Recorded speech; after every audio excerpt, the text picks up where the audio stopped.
Hello, everyone. Welcome to another week of GDQ Hotfix. I am your host for Game Over, Regal.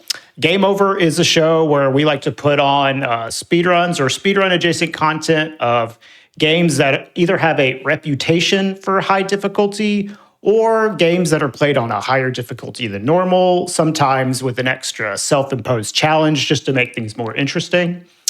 And today we have a few very interesting runs that I'm excited to show you all. First up, we have Dark Souls 1, an any percent run by QQ, which is going to be showing off a brand new any percent speedrun route that is hot off the presses with a cool new glitch. And then after that, we're going to have Liza P, all ergo bosses, Glitchless, run by Blanks. But for the first run, let's go ahead and throw it over to QQ. QQ, are you ready? Yeah, I'm ready. Do you want to explain what you're doing first today? Yeah. Before I get started, what I'm doing is there's this new any percent route that we just found via a new glitch called, it's ladder storage, which leads into ladder warps. You'll see it a little bit. We get ladder storage pretty early on in the run, which also leads to a kind of like a really reset heavy thing that I'm going to take steps towards to ensure that, I'm actually able to do the run for a marathon setting. But this new route allows us to use a new weapon the Black Knight Greatsword, the Dragon Tooth, a weapon that you don't have to farm for. Yeah, the new old weapon. It's really funny that any percent just keeps flip-flopping between Black Knight Greatsword and Dragon Tooth. But other than that, I'm ready to start. So let's do we have a timer going or something? Yeah, just do a countdown and we'll get a timer started for you. All right. 3, 2, 1, go. All right. So Dark Souls 1. Normally, in order to beat the game, what we want to do is just we want to get the Lord Vessel and then collect Lord Souls in order to actually reach the Kiln of the First Flame.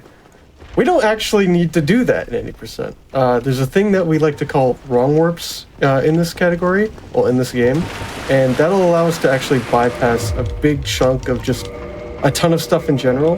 But as for the very beginning of this new route,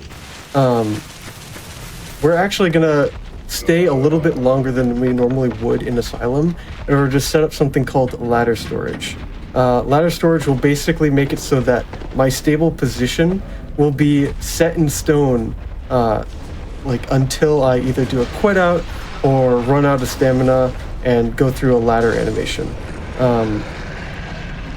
If you're familiar with stable ground mechanics in these games, you probably you might have quit out in a boss room at some point and it sends you back to the boss fog, or you jump off a cliff and then quit out and it sends you back to the last stable ground position that you were at, or you quit out on an elevator.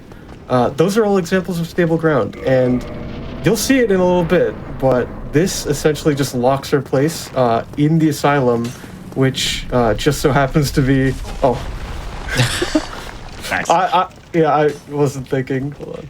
So, stable ground is kind of like where the game saves your position, basically. Yeah, exactly. So I'm going to try to bait this hollow over here real quick.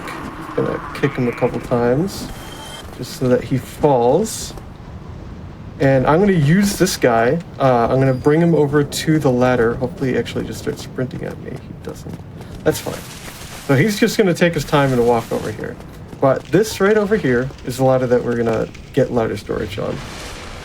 Just heal up to full, because I am going to be taking a lot of fall damage later.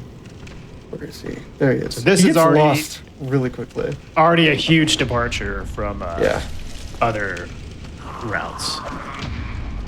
Oh, dang. It's fine. He's probably going to fall. Yeah. So if this happens, it's any percent, so you wouldn't want this ideally, but I'm just going to wait for him to climb back up the ladder and just try it again. So, this. Oh. If he does that attack, it's horrible because he takes a step right backwards. Yeah. It's really just annoying, but so there's definitely a good bit of like enemy RNG at the very beginning of this run. There we go. So when I did the riposte, you actually like saw me. You might have seen me like move a tiny bit towards the ladder. What I did was I riposted him and interacted with the ladder at the exact same time. And throughout this, actually, hold on. I mentioned this at the start, but I want to. Did you get the spider shield? Yeah, I didn't. I was just autopiloting. Let me grab this. I don't want to lose ladder storage because then I wouldn't be able to showcase what I want to. And if you get hit at all by any enemy, you just lose ladder storage. So I want to make sure that I don't lose ladder storage. So if I do get hit, I want to make sure that I'm blocking. Because if you block, the stagger animation doesn't actually cancel the ladder storage. So I also need to pay attention to my stamina really hard. Yeah. So this is I'm going to play extremely safe. It's a very fragile glitch. Yeah. It's very, you have to pay a very close attention to everything. So I'm going to be, counterintuitive to speedrunning. I'm going to be walking a lot in this first part. Like that block, normally if I got hit there, that would have canceled the ladder storage. But because I'm blocking, it didn't. So another thing that would cancel it would be like a pivot or running out of stamina completely, but ideally that's... I think dropping in the air also... That would have, if I... That would have definitely done it. He like wrapped around you. There we go. This randomly doesn't break the stagger, so that's very good. All right, I think I'm out of the woods. No! Oh my fucking! All right, I'm gonna load a save real quick, and we're gonna do Oscar again. You guys shot by an arrow. I took all the precautions I possibly could have, and I just get shot by an arrow. That is so funny. All right, we're loading a save. Okay. I loaded a save some time. We have to set up ladder storage again. Yeah, this is exactly what I was worried about. Oh man. Hopefully this goes a little bit faster this time. So, but anyway, I guess I can explain a little bit more about the run in general now. Yeah, this gives us a little more time. Also, if you're wondering about the cursor on the screen, can you tell them about the cursor? Let me actually move that out of the way. So we actually do use the cursor for a couple things. There's kind of a ubiquitous glitch that we use in speedruns now called prompt swapping that isn't actually used in this run. So you just had it on screen for no reason? I use it for level ups. Oh, okay. I got you. Okay. Yeah, the cursor is used for just saving time in general, but mostly for prompt swapping, but I guess you're not doing it. Yeah. Just punch him a couple times. He's really not cooperating right now. There we go. This should be good. Yeah, there we go. Yeah, that was a bit faster than the previous one. I'm gonna... Do you have the spider shield? I don't on this save. Okay. I'm gonna go grab it again. Okay. Quick, just in case. So yeah, the thing is, I also couldn't, like, normally you just jump into those boxes and just fall down, but if you fall, you also lose ladder storage. So that's another, like... Yeah, that's why I figured you were attacking them. Yeah. So, because, like, I've lost it recently where I just, like, rolled into it instead of just... like attacking it, so but I guess you can get shot too. Yeah, literally at the very end, you just get shot. Awesome. That's fine. I think we're still on pace for estimate. So. Yeah, I think this is maybe included in the estimate, but it's okay. Yeah, we're fine. So, but we're gonna make our way to the merchant again. We're gonna buy a rapier and a bow and the reinforced club for a classic glitch called Move Swap, which will make it so that. How did that... All right. Well, dude, lost it again. This is crazy. Hold on. I'm just going to forgo the spider shield just to try to get it real quick. All right. We're back at the asylum. This is actually very similar to what it's like to speedrun this game, guys. Everyone. Yeah, I was in the asylum for about 50 minutes before I got a run started today. So this is the this Dark is kind of Souls on brand for Game Over. experience. Yeah. You know, just resetting to hard stuff over and over. But once we get past this, ideally we should be in the clear. So just bear with me for a little bit longer.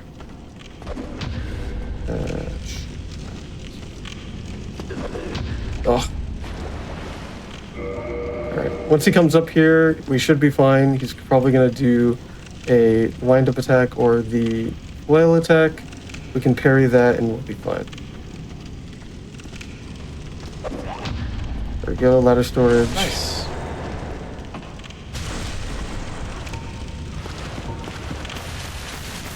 Alright, I'm just gonna wing it and just try to go, because what are the odds that I fail it 3 times in a row?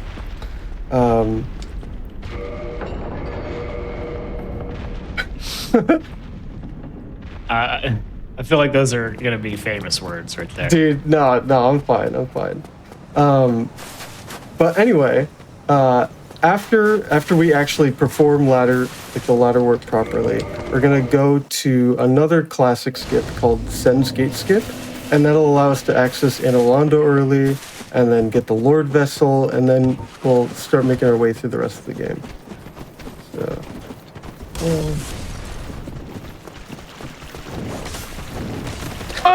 come on, man. This is crazy. Hold on. You ran out of stamina? Yeah, I ran out of So stamina. that animation that you just had, Yeah. was that That is what you're looking for to quit out for when you actually successfully Okay. do the ladder storage. All right, I'm just gonna focus up real quick. you saw QQ's character just like, Yeah, just start flailing about. because the game thinks, but that's the animation that you get whenever you fall off a ladder, when you run out of stamina. All right. If you get stuck behind this door, it's kind of annoying.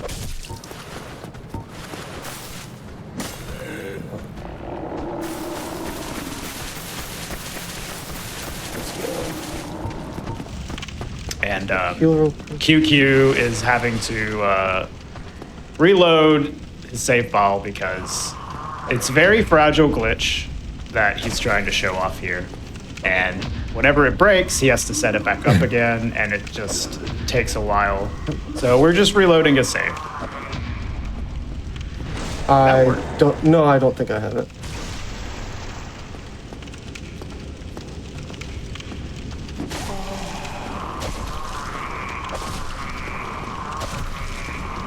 This is not. He is not cooperating.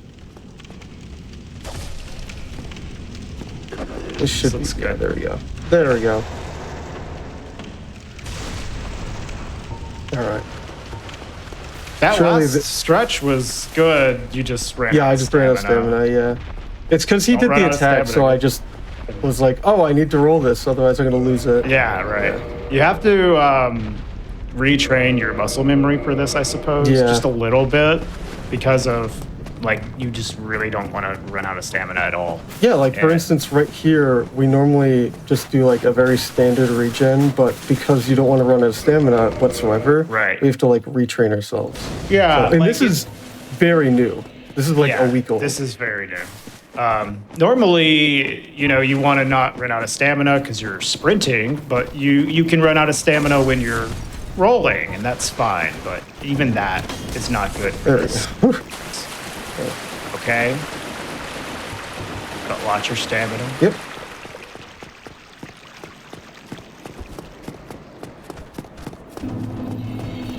Alright, yeah, I'm fine. Alright, hopefully this last hollow doesn't do anything, and then we should be fine. Because I would love to show the rest of this route. And not just be stuck here the entire time. Yeah, I'm good. Alright. Whew! Alright. Oh! That arrow was right. That arrow, yeah. Alright. Alright, we're good. We're good. We're good. Alright, there we go. It only Okay. took like forever. So right now it warped me all the way back to my last stable position, which was in the asylum, which just so happens to be way above Undead Parish. So now I did a slip quit out right here, and I land in Undead Parish. Wow, that's supposed to save like 3 minutes. That was so fast. I know. Yeah, I'm just I have the world record, by the way. Fun fact. It might not be apparent from what just happened, but you know, this is again a very new route with a very finicky glitch. So. That's awesome. Yeah. Oh, thank God. Thank God we're past that. Anyway, now I'm gonna aggro this hollow right here and bring him over for Sen's Gate Skip. So I'm just gonna heal up real quick just in case I miss the parry. There we go. So I've just entered Death Can. So right here, I'm gonna start I have tank controls right now, but because my current area is actually still just the upper part of Undead Parish, the gate to Sen's Fortress isn't actually loaded right now. And because of that, all the rest of the collision to get there is, but the gate isn't, so I can just walk in there as normal. So like in a normal any percent or previous routes, you would probably have a better weapon at this point, though, right? Yeah, right now all I really have is the reinforced club, which isn't really an ideal weapon. We also have 5 black fire bombs, but it makes Iron Golem a little bit tricky. So we have a very specific setup that we do in the run for Iron Golem, but the damage for it is just very, very tight. Yeah. So. I mean, I've done a lot of Drake Sword Iron Golem, and even that is a little tough. So yeah, this one is doing this with even very less damage. Yeah, the reinforced club, every hit of it does 26 damage to 27 with the bandit to Iron Golem, and then with the fire bombs we just barely have enough to actually knock him over. And for those of you who don't know, in order to knock over Iron Golem, you have to do 400 damage to initially stagger him below his feet, below his ankles, and another 200 to make him fall off. But right now, I'm just making my way through Sen's Fortress. Is it okay if I do an announcement right now? Yeah, sure, go ahead. Okay. Okay. So, GDQ 2025 will be live from Pittsburgh, Pennsylvania from January 5th to the 12th. You can visit gamesdonequick.com and check the GDQ 2025 important date section to learn more. And back to you, QQ. All right. Nice. Yeah, I'm just doing a safer version of Sen's Fortress right now just because, but we have a bunch of different optimizations that we can do for it. But honestly, for most of us running this category right now, because it's so new, not all of us want to take like a ton of risks because of both the hollow at the very beginning with ladder storage and this Iron Golem fight. They're both very particular. And that, like, in combination with just like the SGS hollow and a couple other just AI things in general, just make the early game really tough. But once you get past the early game, honestly, this route is pretty comfy. And so you have to rely on a consumable here as well. Yes, the black So fire if you bombs. run out of them, you're not in a good spot. Yeah. So I'm gonna focus up real quick. Just because I don't want to fuck.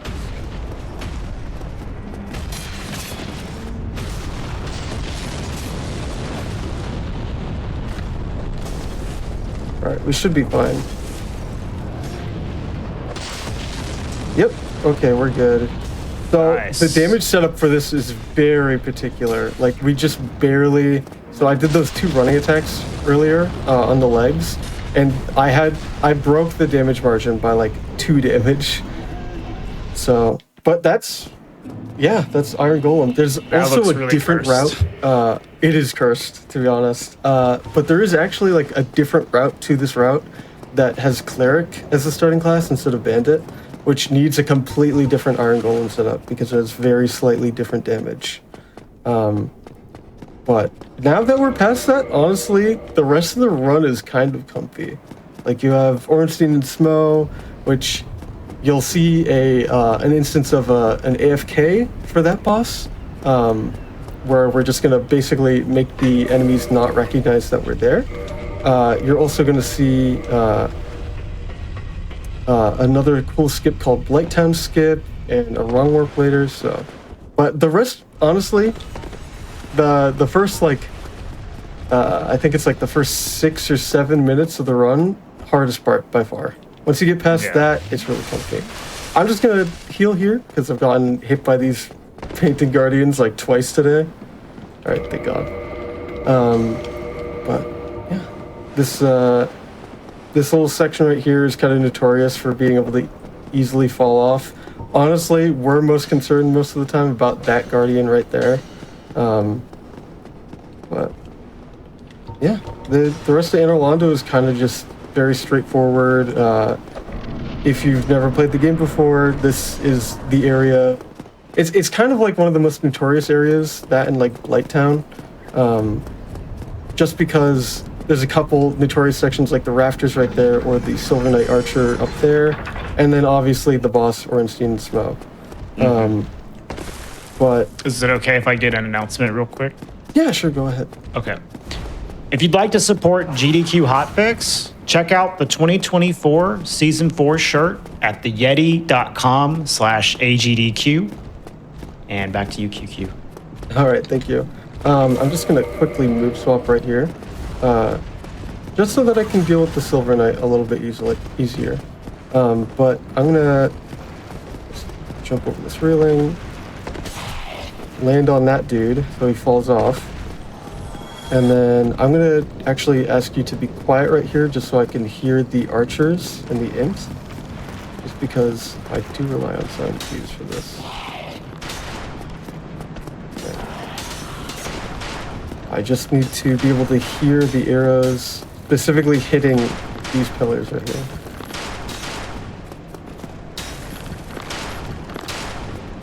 There we go. Oh, he's going to give me a pass. Okay, cool. That's how you do it quick. for all of you at home, just get really lucky. But yeah, now I'm gonna go level up real quick because I can't use my desired weapon yet, the Dragon Tooth.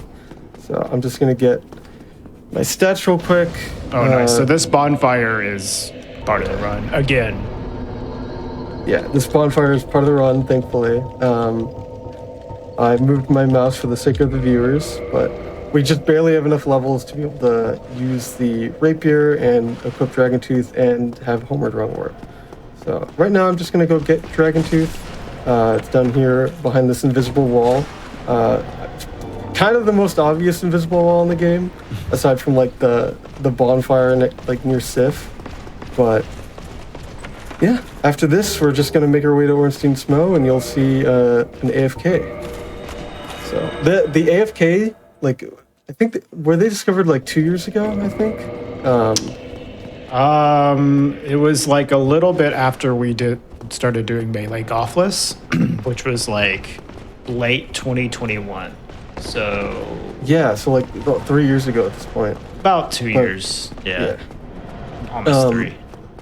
Completely changed the game for like a ton of bosses in general, like Nito, Ornstein Smo, obviously. And just like a bunch of stuff. But you'll see right here, I'm going to do a very specific sequence of toggles to basically tell the game that I'm not there in the eyes of the actual enemies right there. Because everything in Dark Souls runs on a clock. The enemy AI runs on a 5-second timer. And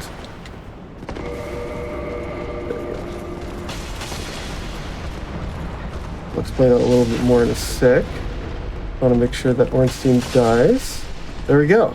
So I was able to just run up to them because the game did not recognize that I was there. because we deloaded our character for 1 frame by toggling our weapon. The same applies for if you change equipment in your menu, or just... Does it work for armor in this game too, or is that like just a Bloodborne thing? It works for equipping or removing armor. Yeah, there's an AI timer that's constantly refreshing every 5 seconds, and if you end up deloading your character during that refresh time, and yeah, they can't see you, basically. Yeah.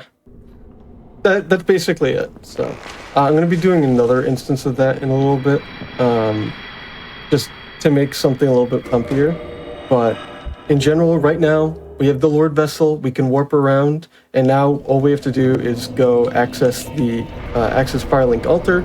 And in order to do that, the fastest way that we can do that is by ringing both bells. So right now, I'm just warping to Firelink, set my active bonfire right here, and now I'm warping to Parish, because we got that bonfire earlier, and I'm going to go start ringing the bells. First of all, going to be bell gargoyles. I'm just doing a very long and drawn out series. Oh, I already messed it up. Oh, that's interesting. You're trying to do an AFK all the way up here. Okay. 2, 3, 4. 1, 2, 3, 4, 5. 1, 2, 3, 4. 5, 2. And that just lets me get by him without having to worry about good RNG. So, this whole room right here is still, it's still a hollow room. Oh, there's the ball. Hold on, let me just go down right here. So to help QQ out, that whole sequence of toggles, only a few of those toggles even matter for this glitch where you're trying to make it to where the enemies don't aggro, but you do the ones that matter off of a queued series of actions. I accidentally made them AFK. So you basically end up doing a frame perfect thing every time because you just do the same sequence of inputs every time. Yeah. So right now, you saw it earlier, but I have a move swap Dragon Tooth, and for a boss that's supposed to be fought normally this early in the run, you can see how powerful this thing is. Oh, darn. Classic. Yeah, classic. Right here. Fine, I'm just gonna obliterate him. It's fine, I have such a huge weapon. Die. So now, I'm just gonna go ring the bell, and I'm actually gonna reorder my inventory a little tiny bit real quick. Just because in order to do a wrong warp, I want to do it in Firelink Shrine, and I need to have a very specific location where I do it on. And it doesn't work if Lautrec is kept alive. And I want to kill him. And the fastest way to do that is by knocking him off with a little reinforced club. So, can you explain who Lautrec is, though? Yeah, sure. Lautrec is this, after you ring the bell, like the bell gargoyle bell, there's an NPC called Lautrec who spawns in Firelink. He's going to be right here. Normally, after you ring both bells, he kills the Firekeeper and renders the bonfire inactive. But we can just knock him off like that, and he's just dead. So he has a whole side quest. They position him in the perfect spot to just get him out of there. I know plenty of people who have never even talked to him once and have just knocked him off because he drops this really good ring for casual play called the Ring of Favor and Protection. But right now, I'm transitioning into another skip called Blighttown Skip. And this just skips all of Blighttown completely. I'm going to do a slip quit-out right here. What I just did was a transition clip. So the game got confused as to where to put me, so it just put me out of bounds and made me start falling. And now I'm going to do a very specific lineup right here. And then a roll right here. And now I'm on this pixel-wide invisible seam that I have to run across and carefully navigate. I fell off. It is a pixel-wide. There's this little turn that is the most common place to miss. This is the very start. Pretty hard to do without falling off, but so it happens. Yeah. And now I'm gonna do a delayed roll after a plunge right here. And now I'm in Quaylog's domain. So this is this saves about a minute in in-game time over just going through Blighttown, but it also makes it so that you don't have to take the master key as a starting item, and overall it just saves a bunch of time in the route. It's also very cool. Yeah, it also looks really cool. So right now, just killing Quaylog, do a little butt cancel, see if I can get. Oh, nice. This seems like good RNG. Yeah. That's like the best thing that you can get on Quaylog, the lava sweep opener. She can do a couple things that are a little bit annoying, but with Dragon Tooth, you can just kind of wing the fight and it'll be fine. So, but we're honestly just encroaching on the end of the run right here. I'm just going to ring this bell, and I actually have to wait for a homeward bone right here because I have to buy some stuff from another NPC called Petrus in Firelink to be able to form the wrong warp. So I'm going to go over here, and the souls that you get from Quaylog are barely enough to actually be able to buy the stuff at Petrus. So I'm just going to talk to him real quick and join his little club. There's another route where you start Cleric, and you... Oh, I said no to him. Very well. You join his little club. If you're a Cleric or a Knight, you're already in his little club, so you don't need to join that, and it saves like a tiny bit of time because you just get to skip the animation. Right there, I just bought Force, Homeward, and 2 Talismans. And I'm just gonna put these real quick. And then now I'm at the Lord Vessel. And normally at this point, you'd need to collect all 4 Lord Souls and then access Firelink. Well, access the kiln that way. But we're gonna skip all that. I'm gonna do a very specific sequence. Like this. I'm in a very specific coordinate right now, so now I'm gonna spell swap and interact with the bonfire, and now we're in the kiln. So we just skipped more than half the game right there. So all that's left to do is just go kill Gwyn. Ideally, I don't get memed super hard by Gwyn, but it can happen. Yeah, it definitely. I really love all of these like setups in this game that use like sequences of actions to make sure you do a consistent set of actions every single time. It's very similar to like something you'd see in Ocarina of Time.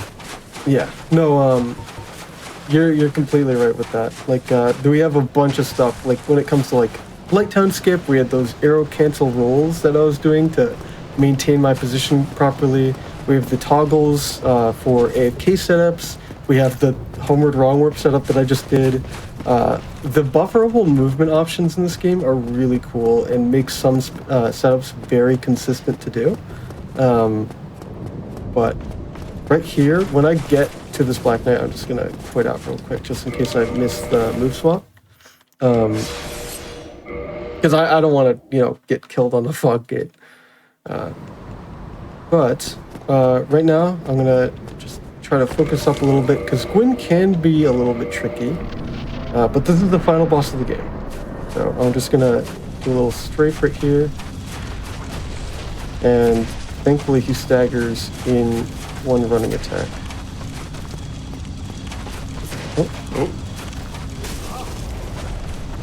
Oh, I'm dead. Yeah. Yep. That's Gwyn. Yep, that's Gwyn. All right, let's do that again. You get to see this cool skip again. Yeah, you get to see Homer Wrongworth again. So there's a much easier version of this though, right, QQ? Yeah, it's called a Force Crit Wrong Warp. I'm not going to showcase that right now because that's technically a different category. Well, there's also the Fireball version as well. Oh yeah, the Fireball version, yeah. Wonder if QQ enjoys it over the previous 20% route. Yeah, this new route,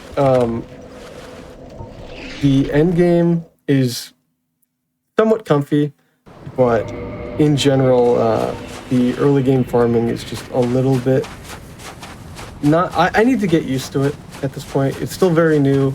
We're still learning it. Overall, this game is still very difficult. So.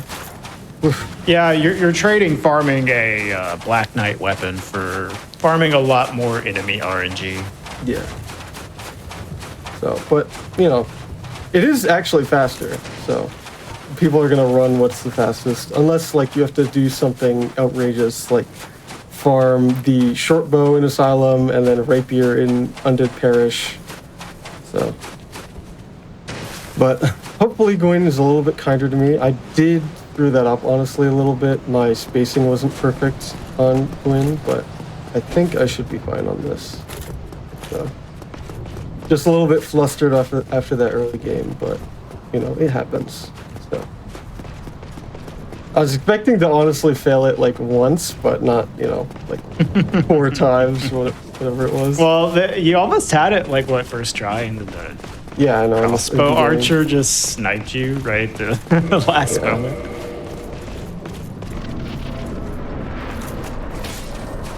All right, win again.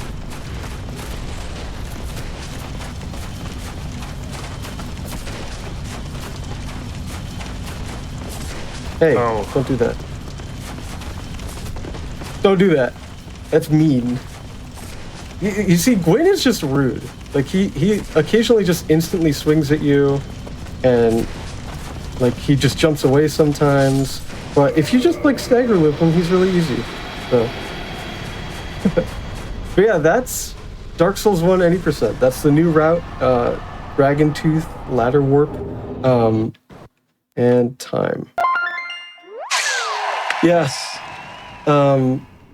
We're still developing new ways to make this route a lot more consistent over time. And eventually, I think that we'll be at a place where the early game is not quite as inconsistent as it was for me at the very beginning. But again, this is all very new, and yeah, you know, we're still ironing out the kinks. But yeah, thank you for having me on. Yeah, thanks for showing that off. Yeah, no, it was great. You know, I'm glad that I was able to showcase how frustrating it is to run the very beginning of this route. This is a great demonstration of the full experience right here today. You got the full any percent experience right there. So, but yeah, no, thanks for having me. Yeah. Do you want to give your shout outs for yourself as well, QQ? You can find me on Twitch or YouTube or Twitter, just QQ. It's in the title of the stream right now, QEUEKYOO. Also, if you're interested in learning any of the FromSoft, well, any of the Souls Ring-born games, like Dark Souls 1 through 3, Bloodborne, Demon Souls, Elden Ring, if you're interested in learning any of those speed games, I would really highly suggest going and checking out the Souls Speedrunning Discord. We're always happy to have new people learn the game, and just honestly, we have someone that the person that found the new tech in this run, Elo, he just barely got into DS1 and was like, oh, this seems like something that might work. And then he found it like super quickly. Like, he was theory crafting it in a randomizer race. So that was just really funny. So we always appreciate new runners and new insights into the game. So if you're interested in checking anything out, whether it's Dark Souls 1, 2, 3, Demon Souls, Bloodborne, Elden Ring, any of that, you know, drop on by the Discord and just, you know, start running. So awesome. Okay. Well, thank you so much for that run, QQ. It's really cool to see the bleeding edge of Dark Souls speedruns showcased here on GDQ Hotfix. We have another run coming up. We're going to take a short little break to set up for the next run. We have Blanks running Liza P, all Ergo bosses glitchless, so not going to be as many tricks in the same sense. There'll still be plenty of tricks, but not as many glitches, certainly, as there was in this run. That will be coming up after this break, so stick around to see Blanks running Liza P.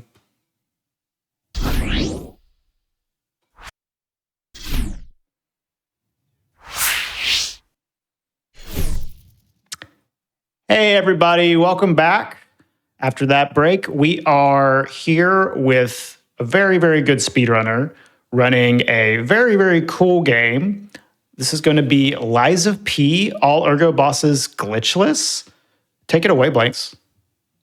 Yeah, so first of all, hello everybody. Welcome to Lies of P Glitchless. I have ran this category on and off for about a year now, ever since the game came out.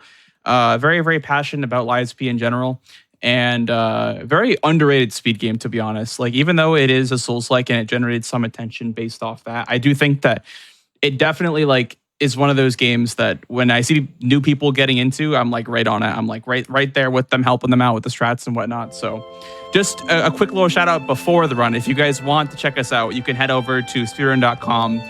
It's a link to our Discord. But anyway, today I'll be running Glitchless. It'll be a little bit less, not a little bit, a lot less glitchy than our previous run, where I actually saw that tech for the first time that QQ was doing. Yeah, really it's cool. Yeah. But anyway, I am ready to go. I guess we can talk a little bit more once I get into the run. Sure. But if we're ready, then I will give us a countdown. All right, let's go. 5, 4, 3, 2, 1, start. Good luck. All right, thank you. Yeah, so there's a lot to unpack here. Like, this run has a lot to it, and I don't know if I'll even have enough time to explain everything that there is going on in the run. But starting out here, we are spawning in as P, our main character, and we're in this little train section where you cannot sprint. So the most optimal way to move is by spamming our left arm attacks, and then right after equipping our glaive, which is actually the main weapon for the run. And we're going to be doing some attacks into block cancels over and over again. And the idea is to just squeeze out as much time save as possible in this little train section. Fun fact about this run, we didn't have this weapon always. This is actually a brand new weapon as of like February of this year. I was about to ask that. Yeah, it pretty much changed the entire run. This is like a DLC edition or something? Kind of, yeah. It's like a free DLC pack they added. It's like I don't know if you guys ever heard of Wolong, like the Souls-like game that came out a while ago. Yeah, it's like the collab weapon that came out with Wolong. Right. Yeah, that's right. Yeah. And we use it for the run because it's basically the best weapon in the entire game, which is like very funny that like the free DLC weapon, it just changed the speedrun. I would have liked to have it in any percent because that would have been very helpful for a couple of bosses, but it is only on this version of the game, sadly, because they did fix the glitches in like 103 or whatever. So this weapon is used in pretty much every single glitchless category or any category that runs above 104. But yeah, anyway, we picked the Start and Dexterity class for more dex to flip and skills with. We're going to kill our first little mini boss here, this little police bot guy. Spam those left arms to steal. Basically what that is like a little melee attack that has a meter in the bottom left corner. And we just use 4 of those punches, then into a charge or 2 with the glaive. You're going to see me unequip my weapon a lot during this run. What this does is it puts my character on light load, which, if you're familiar with the way that light load works in other Souls games, you just like are able to get like a faster roll, like further rolling distance, whatever. But in this game, it actually makes you run faster and regenerate stamina quicker. So you'll see me like switching on the glaive, switching it off like over and over again. And menuing is like a really, really high skill cap part of this game because you actually can't move while you're menuing. Like kind of makes it like very, very difficult. But yeah, I mean, what you're gonna see for the next hour and a half or so is just me running from point A to point B and then pulling off a script that we came up with for the bosses that we're going to be fighting. The first of which is actually the Parade Master, which, I mean, a lot of you that have played the game know. He's a little bit of a pushover, but yeah, I mean, you're gonna see kind of the gameplay loop of what this weapon has to offer. I'm excited for the run, and I hope that I can at least pull off most of the tricks and the scripts, because it's a pretty cool run. So I have a question about the like all bosses version part of it. How many bosses in this game are optional? So there's like little side bosses and mini bosses that you can fight in the areas, but for the most part, most of the bosses are required. They're called ergo bosses, which is why the category is all ergo bosses. So we're going to be fighting pretty much every boss at any percent plus one at the end, like one optional boss at the end. Pretty similar to like if Bloodborne were to have a any percent plus like Gurman category. Gotcha. But yeah, the first boss we're coming up on here is the Parade Master.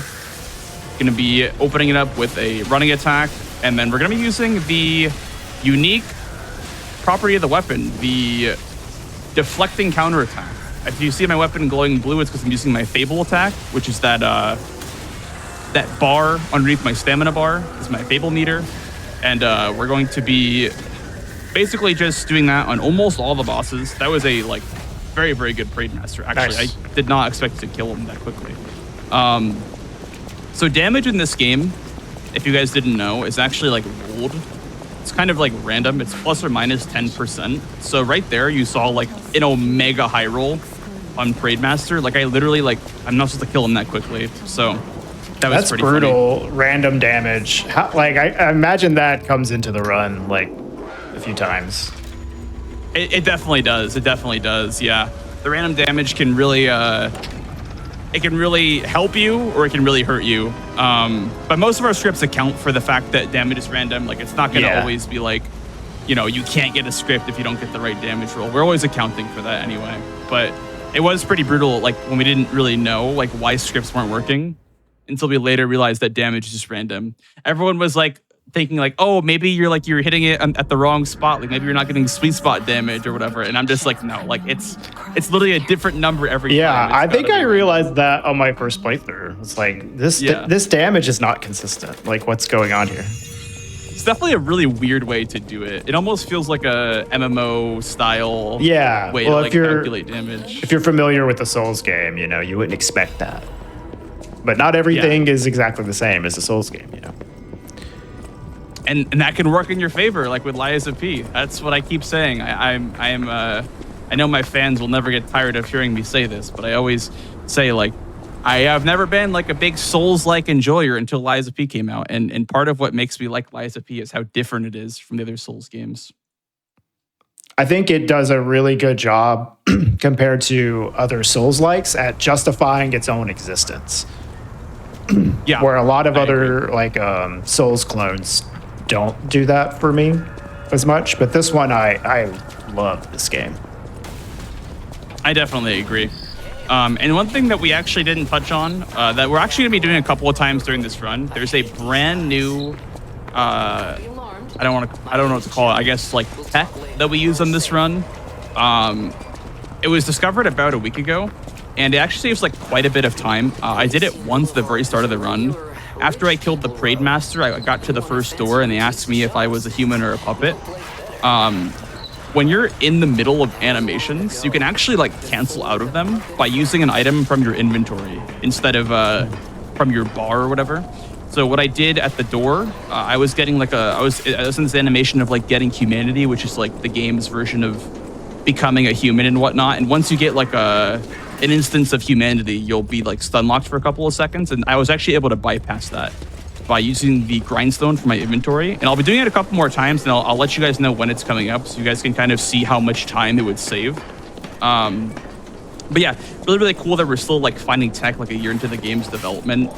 Like I said, I'm a huge fan of this game, and I would love to see it, become more active and just have more people like contributing to the community and stuff. It's a really fun thing to like see all the discussion and all the community coming together around a shared hobby such as speedrunning.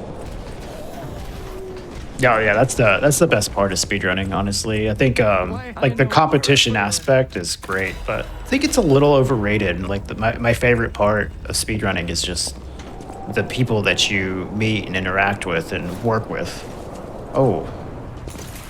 Yeah, so right there is a little delay jump that we do to jump over cool. some scaffolding. Yeah, super cool. That skip was originally done in any percent using a glitch where you would like launch yourself in the air and then you would like roll onto like an invisible platform, but you actually do it without using a glitch. So that's why we ended up allowing that for Glitchless. We just get a quick little parkour down to the Mad Donkey, which is the second boss of the run, which will be, once again, utilizing the glaive. A little bit of bad RNG here, but that's okay. The idea here is to get some parries on him, and that'll build up this white bar. And once I do a heavy attack, like here, that'll execute the white bar, and it'll stagger the donkey, and I can get a riposte on him. So that was a very, very quick fight, honestly. That was pretty cool. And here I'm going to be using that tech to escape Geppetto's grasp. He's still trying to hug me, but I have bypassed his grasp by using the brand new tech. Like I said, there's a lot to unpack in this run, so I apologize if I'm talking fast and I'm trying to get everything out at once. It's just, there's quite a lot to unpack with this run. It's hard to know what's going on just by looking at the run. So I'm going to try my best to explain it. But keep in mind, I probably will not be able to touch on everything. But yeah.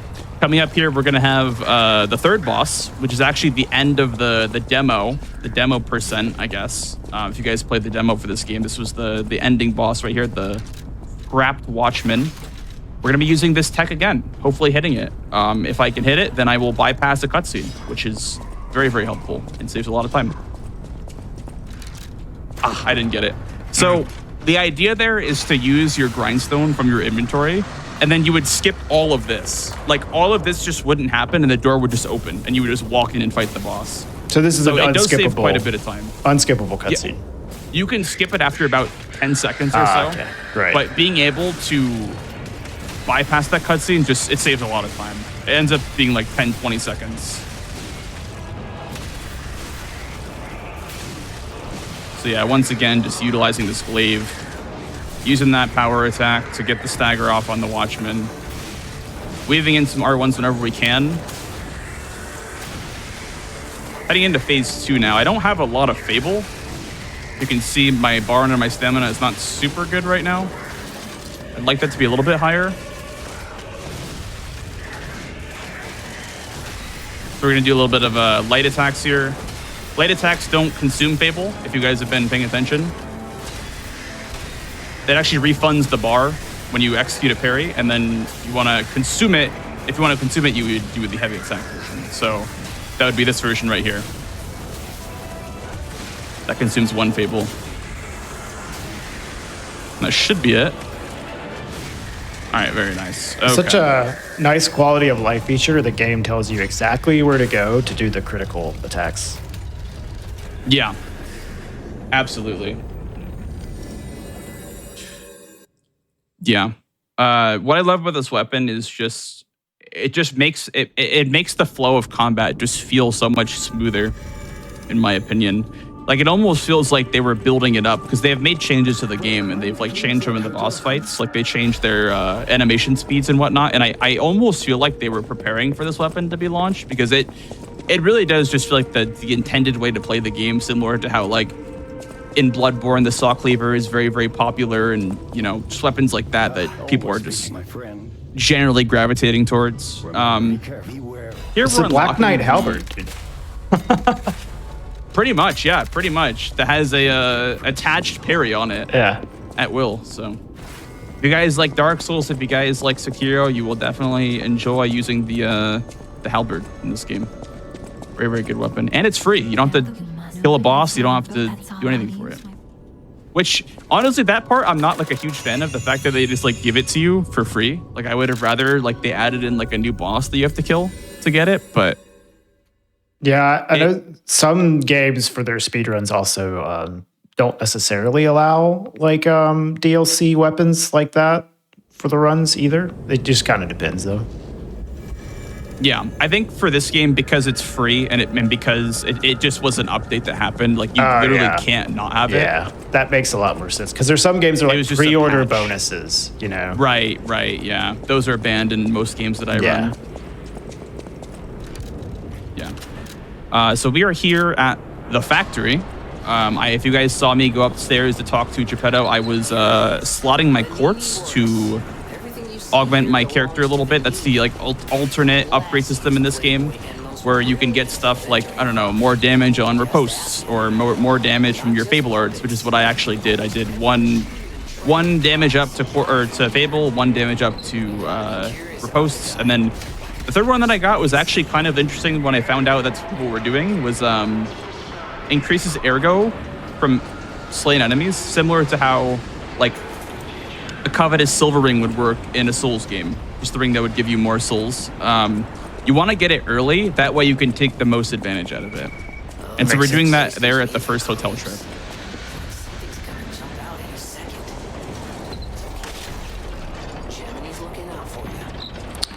Do you have time for me to read an announcement? Thanks. Yeah, go for it. Okay. Back to Black 2025, the upgrade to UBAF will be live February 6th to the 9th here on the Games Done Quick Twitch channel, benefiting Race Forward. Catch the action and support an incredible cause. You can type !BTB in chat to see the event schedule. And if you want to find out more about the all black speedrunning community, type !BAF. And back to you, Blaze. Thank you, Regal. Yeah, there wasn't really a whole lot going on here anyway. I'm literally just running through the area.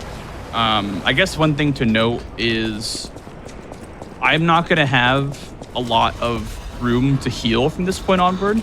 So I have these 4 heals right here, and you don't really get another checkpoint until after like 2 bosses from now. So what you're seeing me doing here is just being very, very careful with the way that I manage my healing.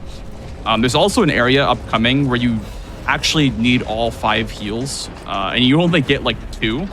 So I was just managing my fall damage and not healing for a while. If you're wondering, it's just because I'm trying to be efficient with the way that I spend my heals.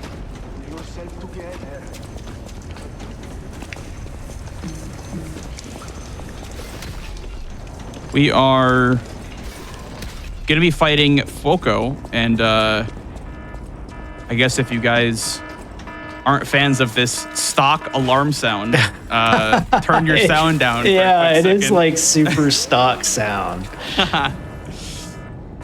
Yeah, so this is Floco. He is the second ergo boss of the run. I think there's 11 total. He's pretty simple, the way that he moves around and stuff. We're going to try to get a Fable parry in on him into a heavy. And now we need 3 R1s. So that's 1, that's 2, that's 3. And then we're going to do a charge attack right away. And now we need 1 more R1. Okay, he's going to charge. It's making it harder for me. That's okay. We can intercept his charge and then get the riposte anyway. I think it should be over now because I'm going to use the very cool spin on the glaive and then just finish him off like that. Very cool. That's the alternate weapon art, or Fable art, I should say, on the glaive. I never used this weapon, honestly. I can't remember what weapon I used. Good. I used some weapon that alternated between like a spear and a sword that you got like halfway through the game. Yeah, I mean, and the one thing that's sad about this run is that like you don't get to show off the weapon crafting system in this game, which I feel like is kind of the main draw to the game, is the fact that you can have any weapon with any handle, like any blade with any handle. And there's actually a couple that I use for no-hit runs that are like really, really fun to use. Like there's actually like a giant axe blade that I would attach to the electric coil stick. And that one would just have like insanely high damage, and the trade-off for like the moves, it wouldn't even be that crazy. So there's some really wacky weapon combinations you can do in this game. You do have to make sure that you're efficient. Like you can't thrust with a weapon that doesn't thrust, or else it's going to be like a damage debuff or whatever. But it is very cool, like the different possibilities you can do in this game. But for this run, we're going to be sticking with a special upgrade weapon, which special weapons you cannot separate blade from handle. For obvious reasons, they're just meant to be a complete weapon without any modifications to them. There's a couple of cool ones that you get from the boss weapon merchant, but none of them are really as good as the glaive, and none of them really are accessible until after the next ergo boss that I fight.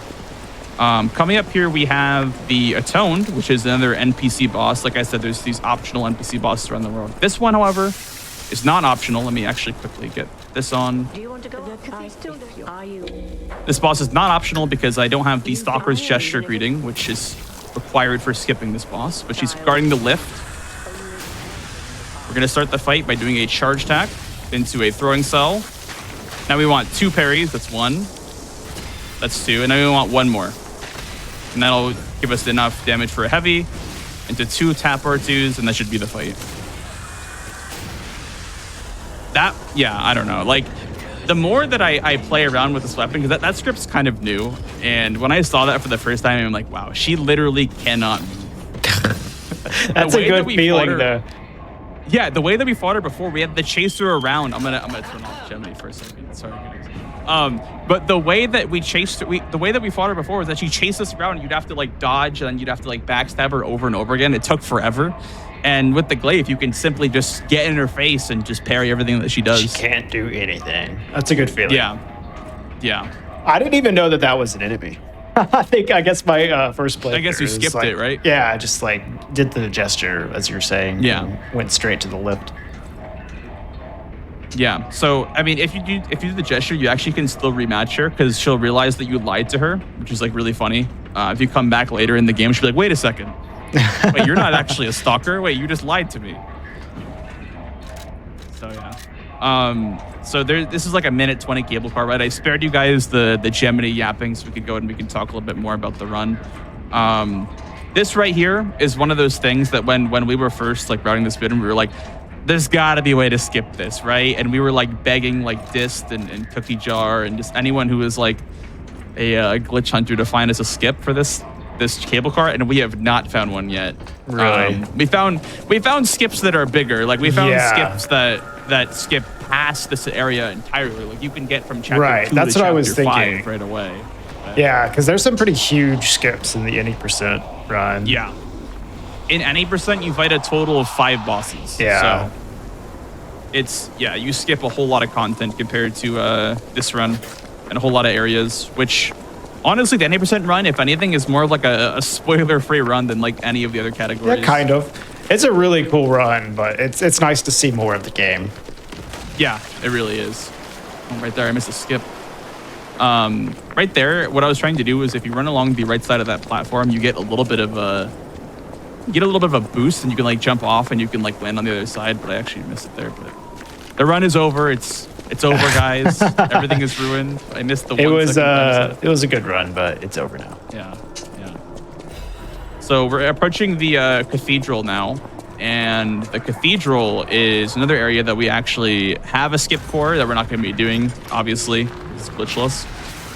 But the vertical design of the levels in this game makes for some like very, very unique and very, very cool skips, because the main way that we do skips in this run for any percent is by like launching ourselves in the air like super high, then just like using fall damage to like fall down into a boss arena and whatnot.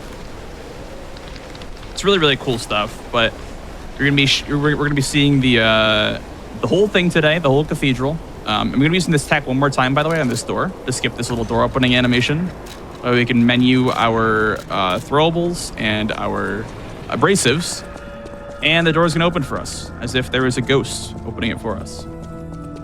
So the cathedral is in a no-hit run my least favorite area in the entire game. But in a speed run, it's not too bad. The worst part, I would say, is getting through everything in one cycle. So I'm going to be taking some fall damage here. They're going to be immediately healing because I don't want to take a whole lot of damage, and also putting on one more armor piece because I just don't want to get decayed, which is the poison in this game. And decay also actually corrodes your weapons and like reduces their durability, which if you don't have a weapon on, it doesn't really do anything. But this part right here is what I was talking about. Like, we're forced to take a hit right here because we're climbing the ladder. This enemy's going to throw in a decay ball at us, and it's going to do like a lot of damage. So getting through this area in one cycle is very, very scary if you don't have a consistent line, but luckily I do, and luckily I prepared for this part being a little bit tough. It's a tiny little rafter right here that we need to make sure that we get ourselves over. And there's going to be one more little trap right here before we're in the clear. Just stand up against the wall. By the way, if you're walking against the wall, that boulder will kill you. You have to stand completely still. I found that out in my first playthrough, and I was like, wait a second, how do you do this? Like, what is the secret? And then I realized you have to Just stand still. Yeah, just stand still. Yeah. Let go of the controller. Yeah, this area is like it's like a maze, dude. Or it's not a maze. It's like a parkour central. I never really stopped to think about how much platforming is actually. I fell down so many times doing this area. Yeah, and then at the end you fight a mini boss. So gonna be hoping to get a stagger here. We can do our little spin. That'll get the stagger. Then we can take the riposte and hopefully finish him off. There we go. Luckily, he does not move. If he moved, that'd be a big problem for us because we don't have like any health left. I mean, I did take the ladder the safe way down after Fuoco, so we have 2 left, but you would have literally zero heals and you would have like this much HP in a real run, which is like kind of frightening. Are you doing those jumps so you can menu in the middle of them while you're moving forward? Yeah, that's cool. Yeah. Because you can't move while you're menuing. Right. You're just kind of stuck standing still. But so you can menu while you're jumping, though. Yep, that's exactly. Cool. You can open the menu and you can do all that while you're jumping, which is cool. So we're gonna be taking our second trip back to the hotel because we're at that point where we have enough ergo to level up a little bit, and we have enough.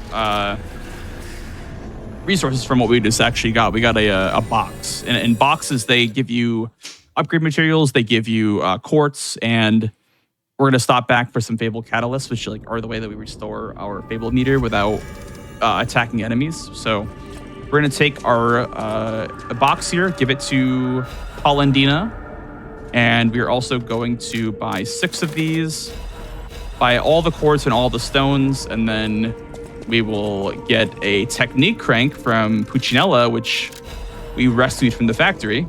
We're also going to get the grinder modification tool from Vanini. So as you can see, a really, really big trip here back to the hotel.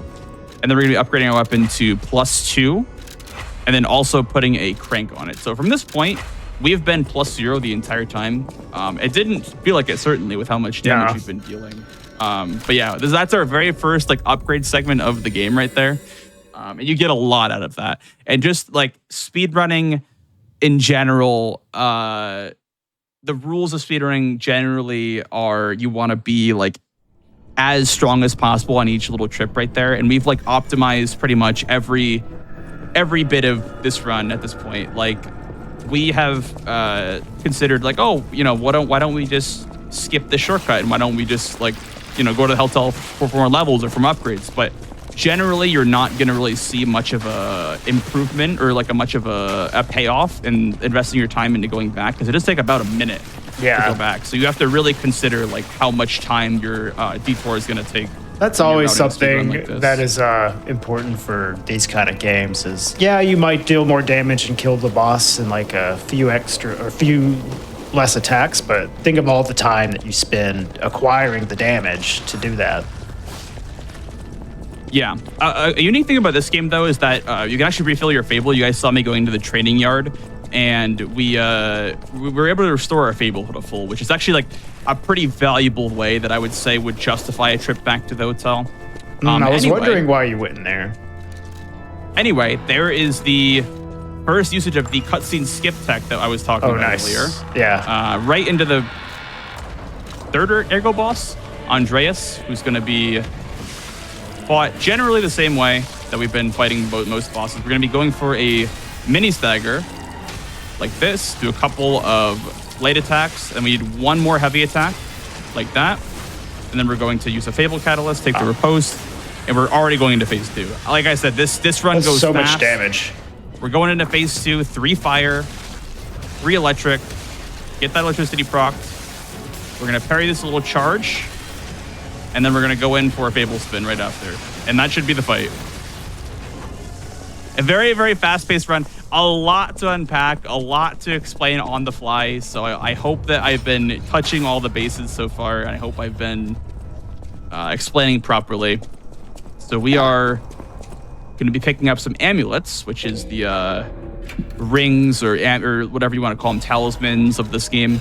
Going to be grabbing these two. Those two use boss souls. That's Alidoro, the boss merchant, who transposes weapons into gear for you. You'll be picking up 2 amulets there from him, one of which gives us damage based off of our full Fable bars, like those blue Fable bars that are active. It gives you about 2% per each full Fable bar. And then the second one is the Conqueror's Amulet, which is the one that we got from Guoko's soul. And that one will give us a 20% extra powerful attack after a riposte, after a Fable parry, or just any kind of parry in general. So that's going to be very useful for a weapon like this, because we fight bosses mostly by using those deflects. And we're not full yet. Like, we're not full build. We still have like one more item to get, but we're pretty geared out at this point to just go ahead and just run through most of the bosses. And that's mainly why Glitchless became this optimized. It's just because of like the weapon kind of accelerated how powerful we got in the run. Generally, we would have like a +3 or a +4 like normal weapon. It wasn't super powerful, but it was enough to get us by. And we'd slowly, get that power over time. And you would actually use like a lot more throwables in this run. A lot of you guys that watched Speedrun develop early on noticed that we were using throwables for a lot of bosses because they were just super overpowered and they were acquirable from a merchant in infinite quantities. But we actually don't really use throwables anymore, surprisingly. That's not our main source of damage anymore, which is honestly cool because I wasn't a huge fan of throwable spam. It was definitely not as fun, like chucking artillery at bosses from like a mile away. Yeah, also using consumables can be annoying if you like run out of them. Like you have to go refresh them. Exactly. Yeah, so for this run, it's also like kind of the same because we're actually not buying any. So it's going to be pretty important that we make use of all of them. But luckily, I have some backups in case we do end up running out of throwables. I do have backups prepared. Right there, you saw some parkour. Again, another thing that like I thought I had optimized until I watched other runners playing this game. I'm like, wow, like they have definitely optimized this run a lot more than I thought that it would have been at this point. Huge shout outs to people that were running this category when I was taking a long break from this game. They have like kind of kept the torch running. And I definitely wouldn't have been as passionate about the run had we not had so many runners like step up and get some really good times recently. So huge shout out to the runners, Trader, Bats, Nephistos, and Blade Runner, and anyone else that I missed. Huge shout outs to you guys for keeping this run going. And yeah, like I said, if you guys want to learn this run, just head on over to speedrun.com. We have a page. We have a Discord that'll give you guys links to strats, resources, save organizers, and etc. All that stuff. So if you guys want to run the game, please check us out. We're a very small but passionate community. And yeah, that was my little plug, I guess, for the community. While we run through Malum District. It looks like a pretty cool run. Like the boss fights look really sick. Yeah, it's a lot of fun, man. And I always I think anybody could do this run, man. Like it's one of those runs that's so easy to get into and it's so fun. Like you don't need a top time to submit to speedrun.com. Like I think people who do speedruns end up like getting too hard on themselves. Like they want to get the best times and whatever. And that's understandable, but like you do not need the best time to run a game like this. And I hope that doesn't get understated. Like I think people who are new to speedruns should absolutely like try, give it their all. It's a really fun time. Yeah. You might get addicted, like I did. You might get addicted to all of us. But yeah, we are going to be heading into one of the most scary boss fights in the run. I've been talking myself through it so I don't mess it up. This is the Black Rat Brotherhood. And the idea is to nuke this brother right here before the other three can spawn. Very, very hard fight to get. I'm going to hope that I get it first try. That should be enough stagger damage. We need just 2 more hits. 1, and that should be enough to get the stagger. Oh. Okay, this is not going well. Oh. Okay, so what happened there was one of the other twins, they prevented me from getting the riposte. They just stood in front of him for like 10 seconds and I couldn't get the riposte, which was very, very annoying. But we did get through it. I was like very worried that I have to restart that fight. And that fight's so annoying. That's scary because you have no throwables. Yeah, I was about to say, like, you run out of consumables there. But I think you had a backup, but still, like, that would have been a pretty bad one to have to retry. Yeah. I unlocked the shortcut in case I died, and there's also extra money that I could have picked up. But yeah, that you guys are just seeing like a boss that goes off script with this weapon. It's so sketchy because everything is routed and built around you not messing up the script. So when they do go off script, it's just you instantly die or you have to make some like hero play to save it. Well, that was a nice recovery. Like the damage seems pretty good that like you just got that last bit there. Yeah, for sure. That was definitely something that I was not expecting, but with my time running this game, no hit, challenge runs and whatever, you're able to just come up with scripts on the fly. Like when your original scripts don't work, you're able to come up with whatever you've experienced in the past. That's why those challenge runs, they come into play, man. Yeah, you don't have to do challenge runs, but like you can definitely tell that it gives you a little bit of an advantage when things go haywire. Yeah, and I mean, if you're going for the most optimal world record times, like obviously it's never gonna really matter because like you could just reset off of like a 15-second time loss or whatever.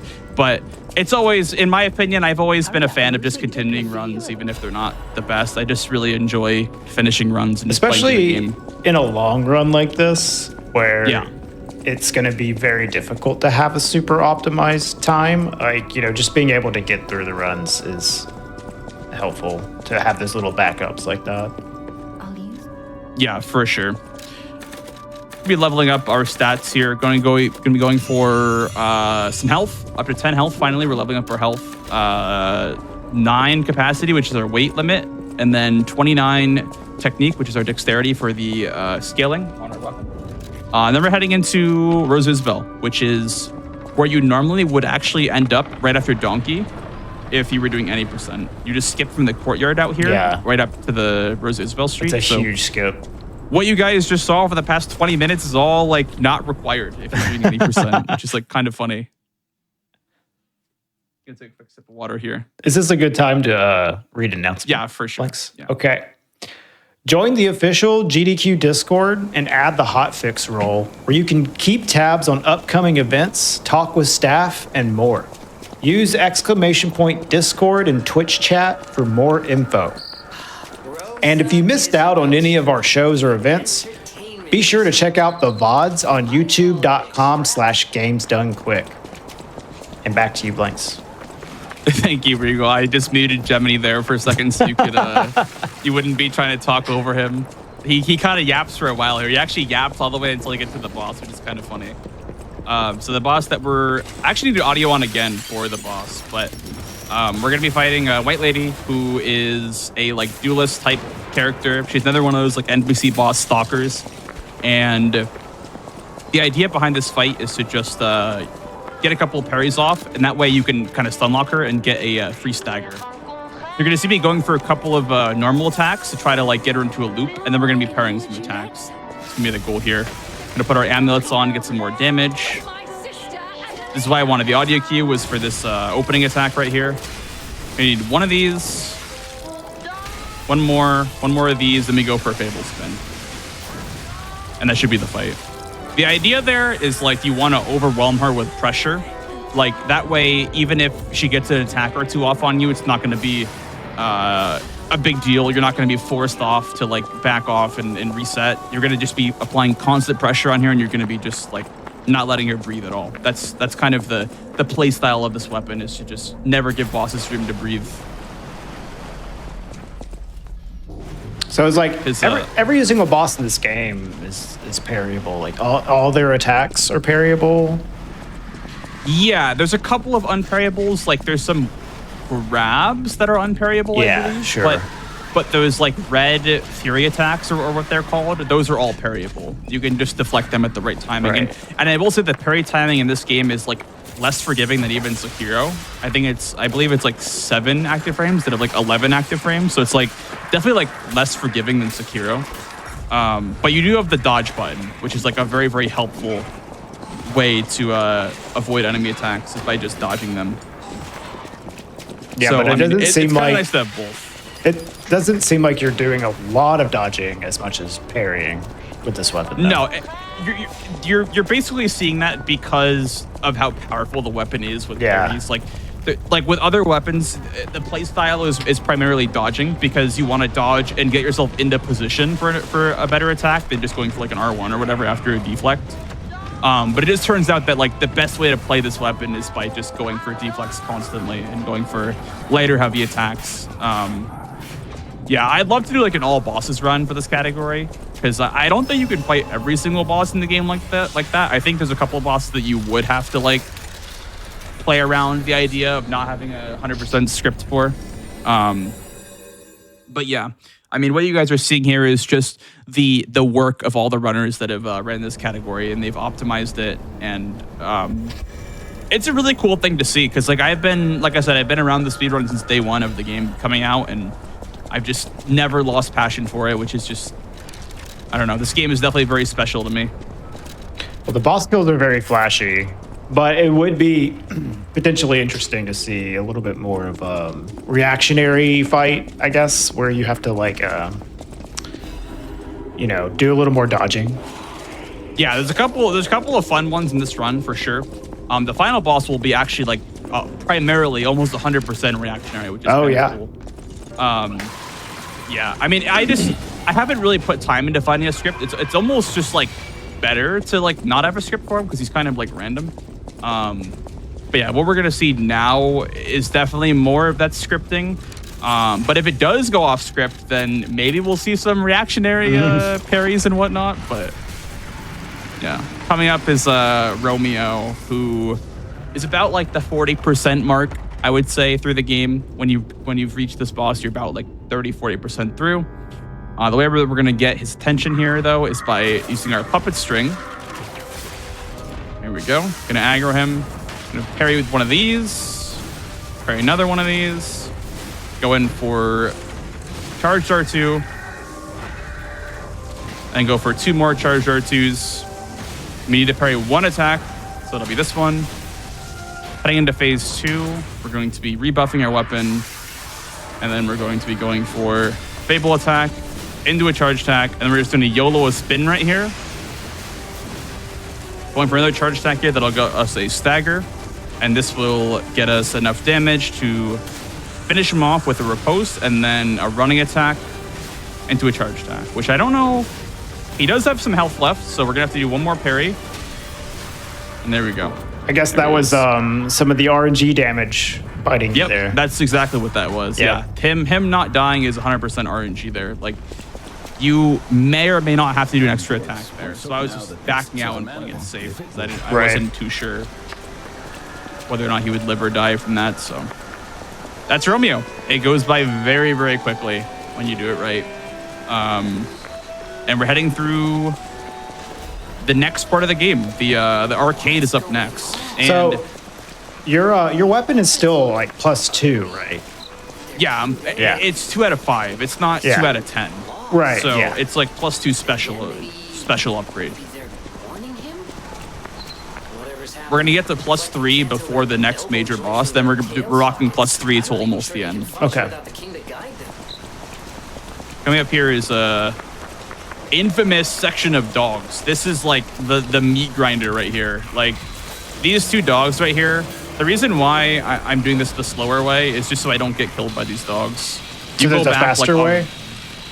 There is a faster way. I did it the slower way because I didn't have weapon equipped. And what that means is that I go through that door slower, which gives me a little bit more iframes. But if you put a weapon on, like I would have put on the rapier in like a world record attempt or whatever, and that would give me a slightly faster door opening animation. But it's like really RNG whether or not you live or die, because you could just pull out your weapon and you'll be right there in the middle of 2 dogs. So taking it the slow way, because they just kind of group up on you and they just like swarm you with hitboxes from either side. But yeah, we're in the arcade now. There's gonna be some mini bosses that we have to fight. Actually, I haven't really seen many games do this before, but it's interesting the way that Lies of P sets up their levels, where they have like some key mini bosses you have to kill before like the level opens up more, which I think is kind of cool because you're like forced to fight enemies that you normally would just run past in a normal Souls game or what have you. So you actually you end up like fighting more enemies than you probably would, because when you're going down to fight this mini boss, you're not gonna just YOLO it like we do in the speedrun. You're right. You're gonna probably have killed all the enemies in the area. So I mean, pretty cool, pretty unique feature about this game. You have to kill bosses like this that open up doors. Like this gate over here is closed until you kill this guy. And actually drop good loot. One of them, the next one actually drops a amulet that gives us more ergo, which we'll be using for the rest of the run pretty much. So pretty cool mechanic. We have one more of these stones right here. These are like the special upgrade stones. The reason why we're only +2 right now is because there isn't like a whole lot until you get to this point in the game. Then you just get like swarmed with special upgrade stones.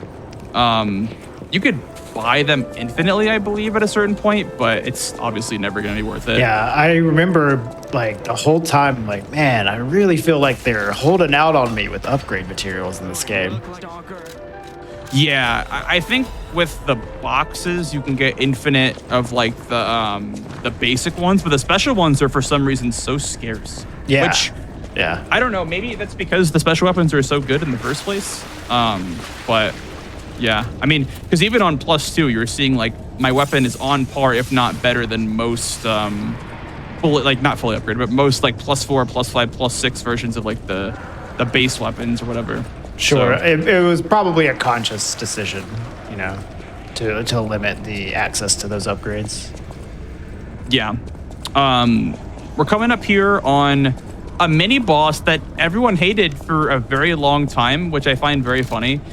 They did actually like nerf this guy in a patch, which is very interesting. He was like very aggressive and just did a whole lot of damage, but now he's like completely nerfed. And what it allows us to do is just like tank his opener and then just like pretty much steamroll him, barring one hit here.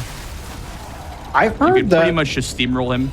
a lot of the bosses in this game were more difficult on the early patches. Like, is that true? Like, a lot of the bosses got nerfed in patches? So the ones that we know for sure that got nerfed were Andreas got nerfed. His like health pool got nerfed. King of Puppets Phase 1's health pool also got nerfed. And the final, like one of the final bosses, their health pool got nerfed.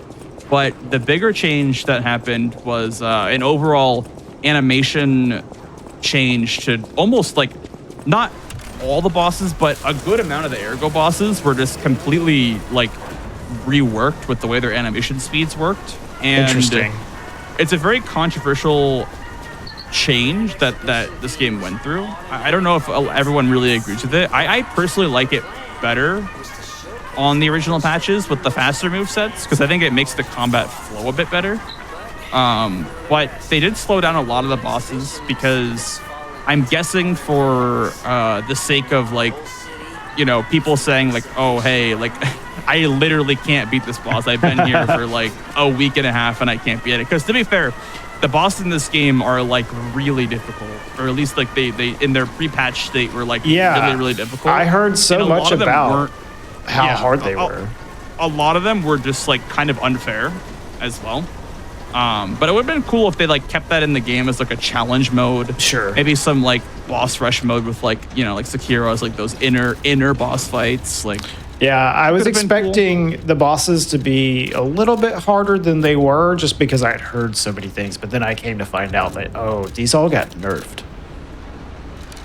yeah, that's the thing that like people are not a huge fan of. And I myself am not really a huge fan of that.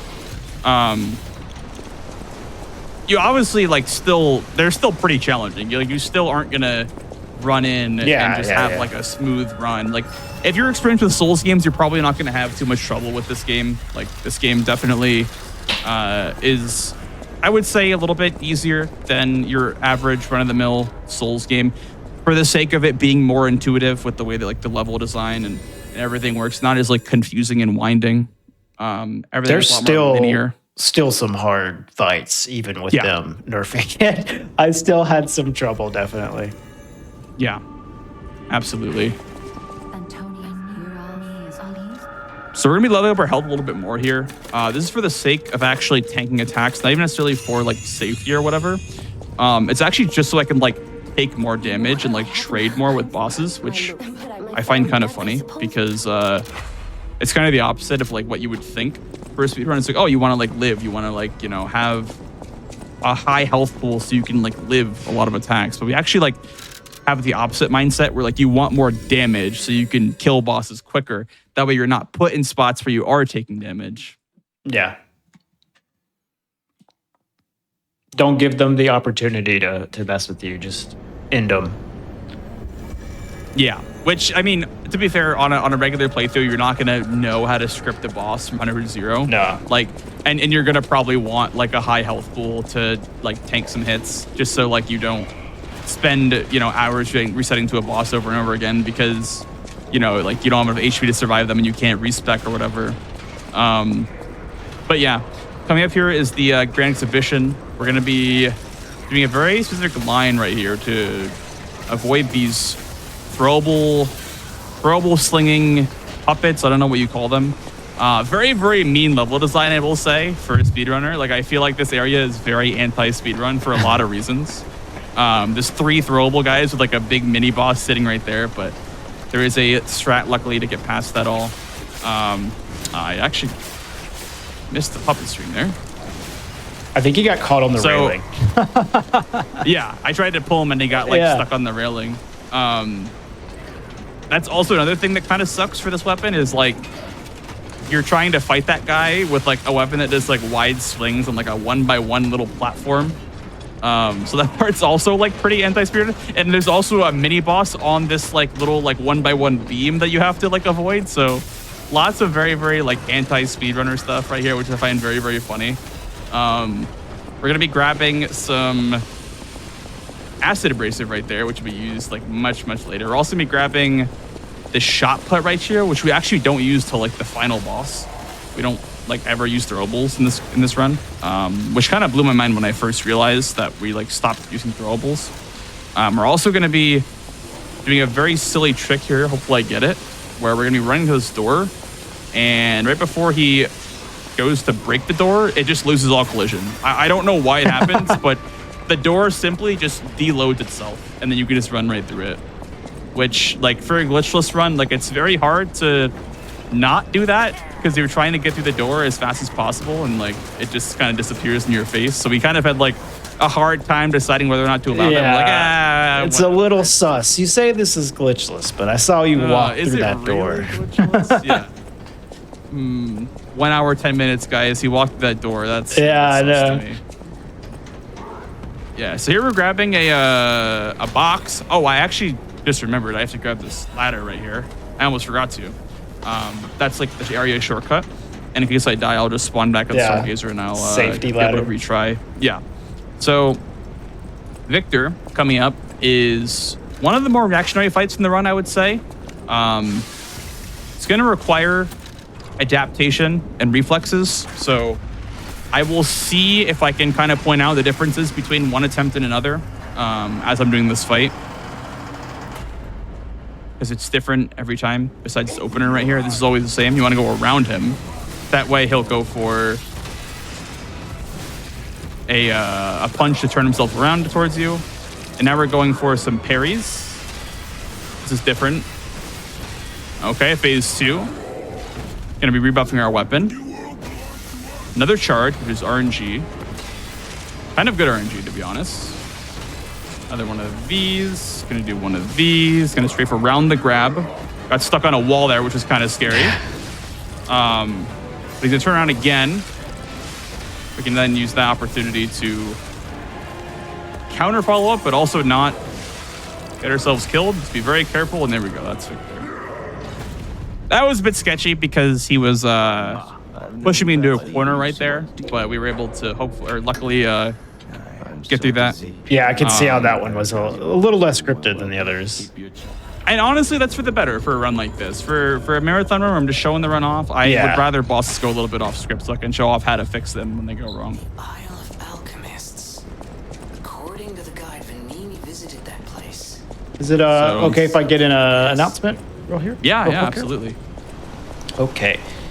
Your subs, Prime Gaming subs, gift subs, and bits cheered on the GDQ Twitch channel help support Games Done Quick Hotfix. If you enjoy watching speedruns, consider subscribing to the channel to get access to our emotes and chat with other subscribers during our replays. Go to gamesdonequick.com/hotfix to check out our Season 4 schedule and check out the schedule for an in-depth look at this week's runs. GDQ's next all-women and femmes speedrunning event, Frost Fatales 2025, will be live from March 9th to the 16th, benefiting the National Women's Law Center. Visit gamesdonequick.com/frankfatales for more information on the event. And back to you, Blanks. Thank you, Regal. Thank you. So we are in the Poison Swamp. Listen, my the reason why favorite. this game is the best Souls-like is it has a Poison Swamp, dude. I'm just gonna say it, okay? Yeah, is this the first Souls game to ever have a poison swamp? It might be. It might be. It could be. Someone do the research for us on that. Yeah, so we're gonna be pretty much just beelining towards the end of the level, just like every other level. These dogs here are really dangerous, by the way, because they have like explosive heads that you have to like make sure that we don't get blown up by. Meanwhile, there's like a rolling boulder right here, so I have to like really manage the way that I like do my movement here. Oh man, There's also like a big clown right here too. Yeah, like just trying to punch me as well. This level is kind of rude. But you can just get through pretty much if you just hold sprint, because I didn't really touch on it, but we did get a quartz upgrade a while ago after the rabbit fight, where we actually halved our stamina consumption while sprinting, like literally halved. So instead of getting like 12 seconds of uptime on our sprint, it's around like 24. As you can see, like my stamina bar is like not draining, like it's draining very, very slowly. So stamina is not super important, like once you get that upgrade, because I can just run pretty much forever without taking a break. Like every like 1 second while you're not sprinting is like another like 10 seconds so while you are sprinting. One of the things about like sprinting in these games is constantly having to manage your stamina bar, and just like you barely even like are draining it whatsoever. Yeah. It's funny because we weren't using this forever for the longest time, and people were like, wait, why are you guys not using this? Yeah, I imagine it saves time for sure. I'm like, what do you mean? And then they're like, oh, it halves your stamina use. I'm like, no, it doesn't. It says dash, which means like your roll, right? Yeah, like, it means like reduce roll. And then they're like, no, that dash means run. There's a couple of in the quartz menu. There's a couple of like, I don't want to call them like mistranslations, but they're kind of like some things that got lost in translation. Like some things don't make a whole lot of sense when you read them out loud, but they do certain things that we didn't really figure out until like months later into the game. That's one of those for sure. Interesting. Like the whole dash thing. There's also another one where it's like reduced usage of like a reduced durability usage or whatever on running attacks, or I don't know how it's worded exactly, but instead of being reduced, it's like no durability usage from running attacks. So that's like very, very useful for a run where you want to like stay at max durability, because there's actually like a 20% damage increase for max durability. Yeah. So like stuff like that we didn't really figure out till like months later, but I think it's kind of cool that like we're still like finding like stuff like that about like, a year later. Running Souls games, like half the time you're just looking at your stamina bar the whole run. Yeah. Instead of looking at your character, you're just looking at the little stamina bar in the top left. Luckily here for this cave, like I don't think this cave is one cyclable without this stamina bar. Like this boulder would have crushed me if I didn't have enough stamina to run past it. And I think that's actually due to our stamina bar being so long, and just so like, I don't know, 24 seconds is a long time for like a very little amount of time spent not sprinting. Here comes the iconic, whoa, my screen is shaking. I genuinely don't know why that happens. Like They're just trying to simulate like the thing making an impact on the ground. Pretty funny. It's like a big Pinocchio puppet. It's very horrifying, actually. Looks like a Five Nights at Freddy's character, to be honest. This is a long, Oh yeah, like, one running thing that section. I though. haven't. Yeah, this is like a 10-minute running section.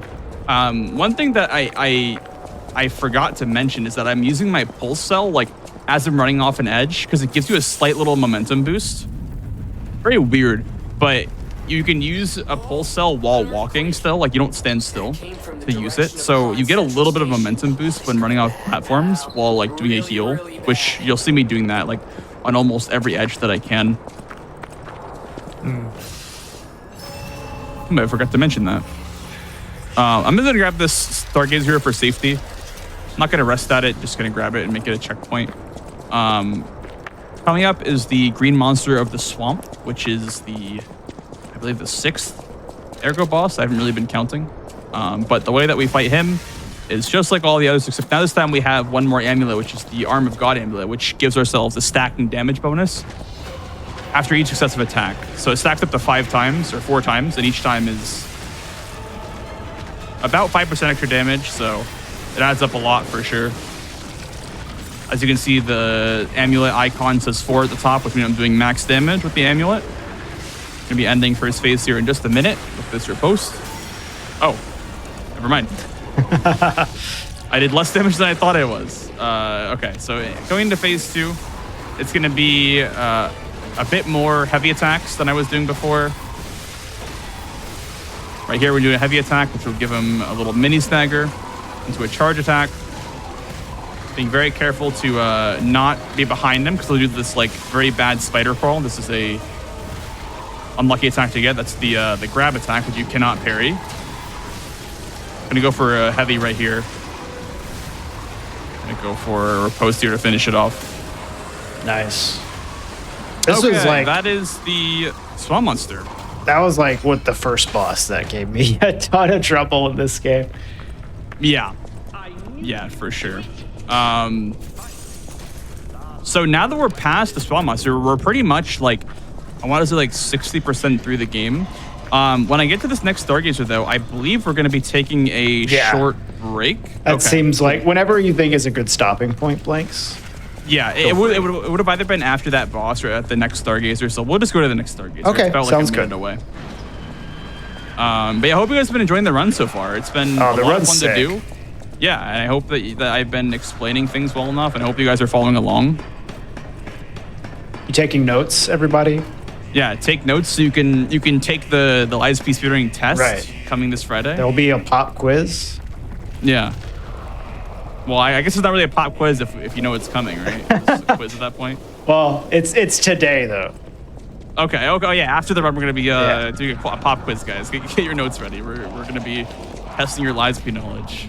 I did actually a trivia section with Mitch last time I did this run on GDQ during the swamp, which was kind of fun. Okay. But yeah. Anyway, we're gonna be taking a short break here, guys. Yep. So everybody get up, go get a snack, go get something to drink, stretch, take care of yourself. But stay tuned because we're going to continue this run. We're going to take a short little break just so everybody, can take care of their business. And then we'll continue with the run right after that. So don't go anywhere. We'll be right back.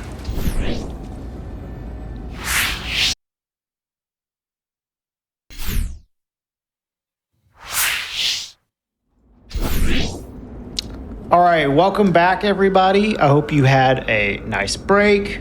We had a nice little break. Blanks is back, ready to get the run going. Go ahead, Blanks, off to you. All right, we're back, and all of our trains on the Krot Station terminal have been canceled, by the way, besides number 3, Blue Ferry on Final Street. Huh. I wonder where that's going to bring us. Anyway, let's go find that out. Yeah, so we just had a short little break. Hope you guys enjoyed yours. I hate it when they cancel intro. when they cancel my trains, dude. That's Absolutely. So especially after an hour long of speedrunning, and you just want to like sit down. Like you've been running for an hour straight, and you just want to kick your legs up. And unfortunately, we have to keep running. So unlucky. It's not gonna happen. You get this far in the run, and then your train's canceled. You have to reset. Yeah. Luckily, we do have a train skip though. Oh, amazing. And that's just running through the rest of the game. So yeah, we're running. We're using our running shoes that, for honestly, the outfit that we're wearing, like these shoes do not look that comfortable to run in for hours on end. So props to P for running in this outfit, dude, because I could not do this. Like the dress shoes. It's like blister central. How big would your stamina bar be if you had a stamina bar? Not very big. Not to be nearly as honest. big as this one. Yeah, same. Well, especially if you're like holding like a giant glaive in your hand. Yeah. Like I feel like you probably couldn't sprint for that long. So props to P, the animatronic, the animated puppet, dude. I mean, you're carrying around all those metal parts as well too, right? So.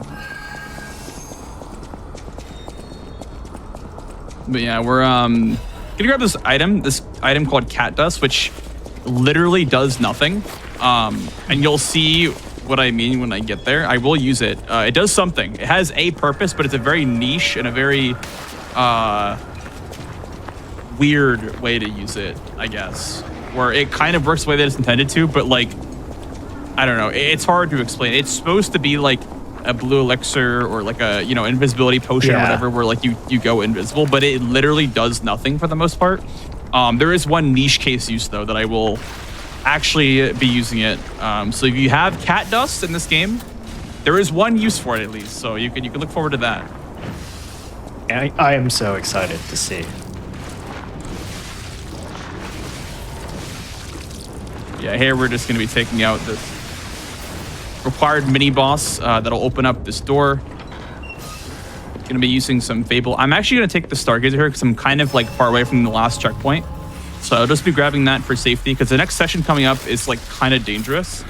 We're also gonna put on this cartridge, which is an armor piece that is responsible for our resistances to disruption, which is the instant death buildup in this game.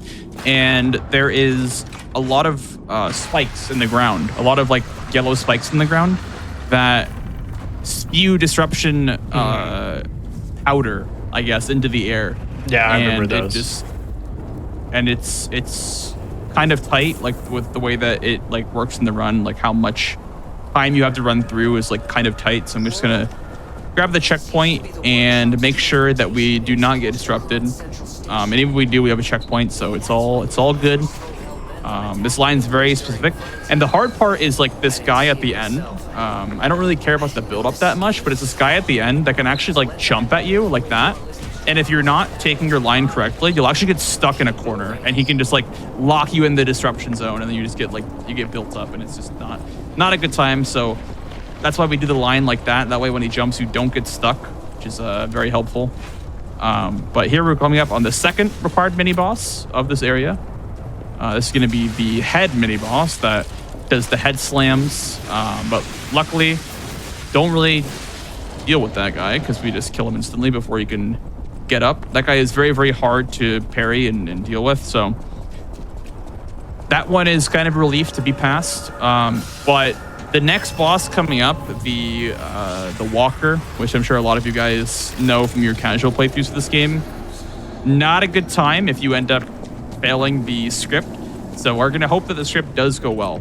That's the one that I was talking to Regal about a couple of days ago.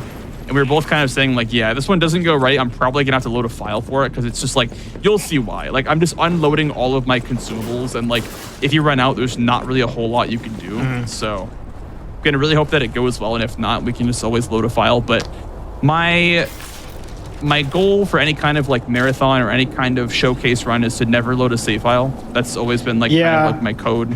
What I like trying to do is not having to load a file. So I've had to do it before. It doesn't feel good, but it's always an option if you have to. Yeah, I mean, it's not a big deal. It's just something that like I would rather not do. Yeah. Oh, I noticed the little momentum boost you get from that heal there. Yep. Yep, that you actually like always land in that little lip, but you can actually boost off of it with that little momentum boost. You can just like get down to the final level. It's kind of cool. So here, to make sure I have everything all ready to go before I start this fight. So this, and this. We're gonna throw all of our throwables at the walker, pretty much. That's all we're gonna do. And from there, it's gonna be a run-of-the-mill script. We're gonna do a a charge R2 into a riposte. And from there, we're gonna do another charge R2 into a Fable spin. Gonna cancel the phase 2. And then do a Fable parry, and then that's it. That is Walker. I'm really glad that went well, because if not, I would have had to load a file. So we're thankful that one went well. I'm going to be taking the elevator down right away to the next boss, which actually, when you come down this elevator for the first time, you're like actually locked in here. You cannot leave this instance of this area of the map. So if you get stuck down here, like, you better make sure that your character is prepared to deal with like the bosses coming up, because it is not a good time if you get stuck down here, especially in a speedrun, because you literally cannot go back to the hotel. I have to clear the boss in front of the hotel before I can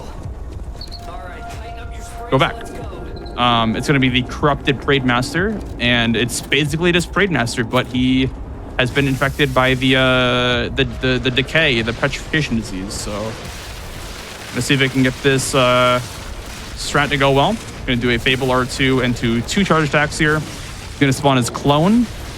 That's okay. I'm gonna throw another cluster bomb to build up some stagger on him into a Fable art. That'll stagger him. Gonna dodge the guy right next to me.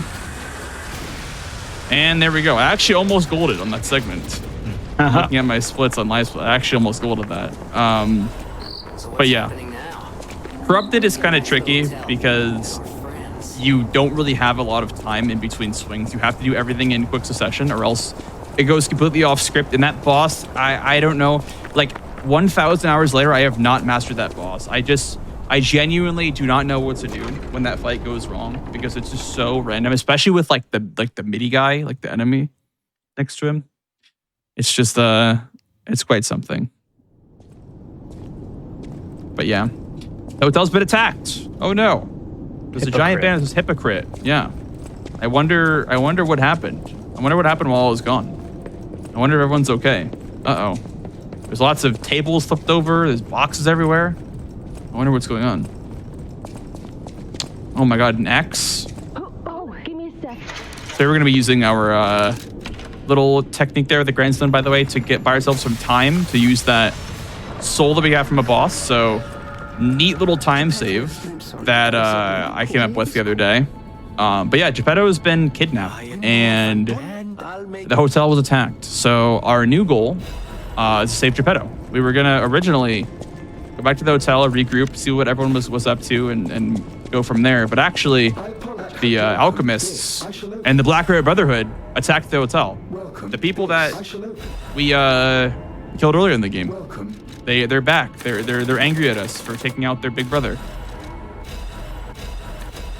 So yeah, here we're just I actually didn't sell stuff that I had to sell.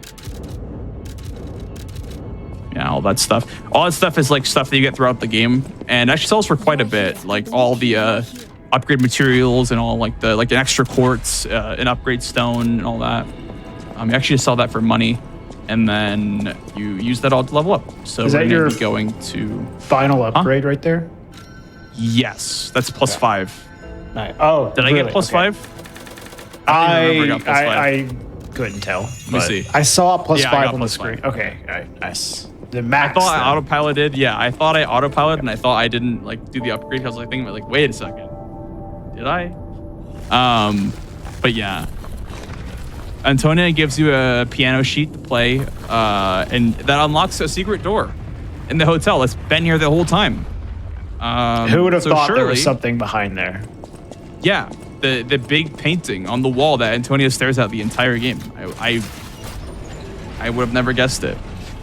You might be thinking to yourselves, oh, maybe there's a way to skip out of bounds and get there from the start of the game. Well, The hotel and the attacked hotel are two entirely different maps. That makes sense. Yeah, the hotel is connected to the same map as the first Parade Master, and the attacked hotel is attached to the map with the second Parade Master. And that's how they kind of do the broken and like, you know, the abandoned hotel or whatever versus like the lively hotel. So just like But no anyway. clip past the wall and there's like nothing there. Yeah, So it there's doesn't just even nothing matter. there. On this map, you can actually get all the way down here, in theory, but only from the attacked hotel, not from the other Right. hotel. So coming up is actually like the scariest boss in the whole run, by the way. For speedruns, like for record attempts, I'm gonna try my best to get this fight down as well as possibly can. This is the Black Red Brotherhood trio, which very This was- insane idea for a boss, by the way. This was the worst boss in the game for me. Man, I did not enjoy this one. So the reason why it's so bad is because all three of them have throwables. Generally, the one that buffs their weapon is the one that's going to be attacking you. This guy's going to be chasing me in a minute here. But all three of them have range attacks. Like that guy just canceled my parry right there, by the way, by doing a range attack. Very rude of him. And we're on a timer. Because once I kill this guy, the third one that's in the coffin, or sorry, the fourth one in the coffin is going to spawn. So I have a little bit of time here to get a Fable Fin on this guy. Luckily, we were able to get it. You have very little time to do this. Now the big one's out, it's a 1v1. Thankfully, we're able to get it into a 1v1 spot.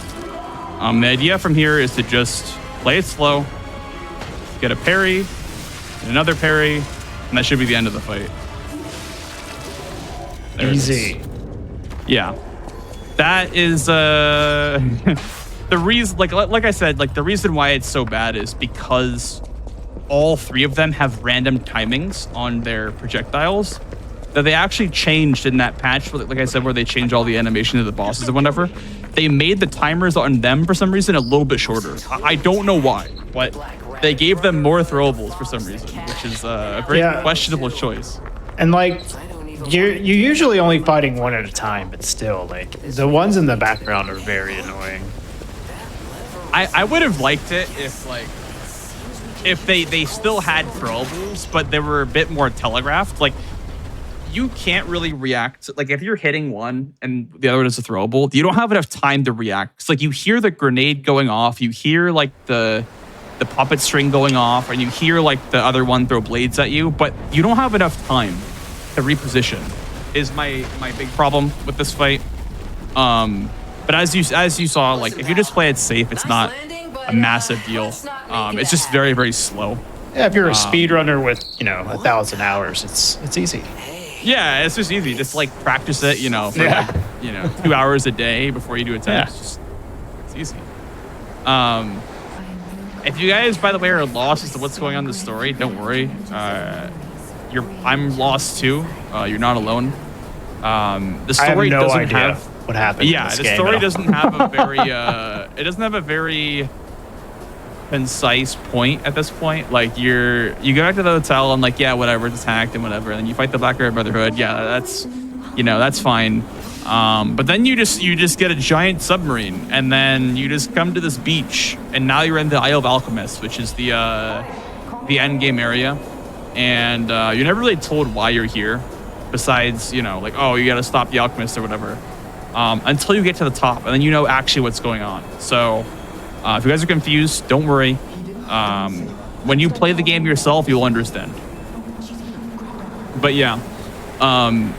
We're running through this beach and we're interacting with these like lore tidbits, by the way, because as you can see, we're getting a lot of money.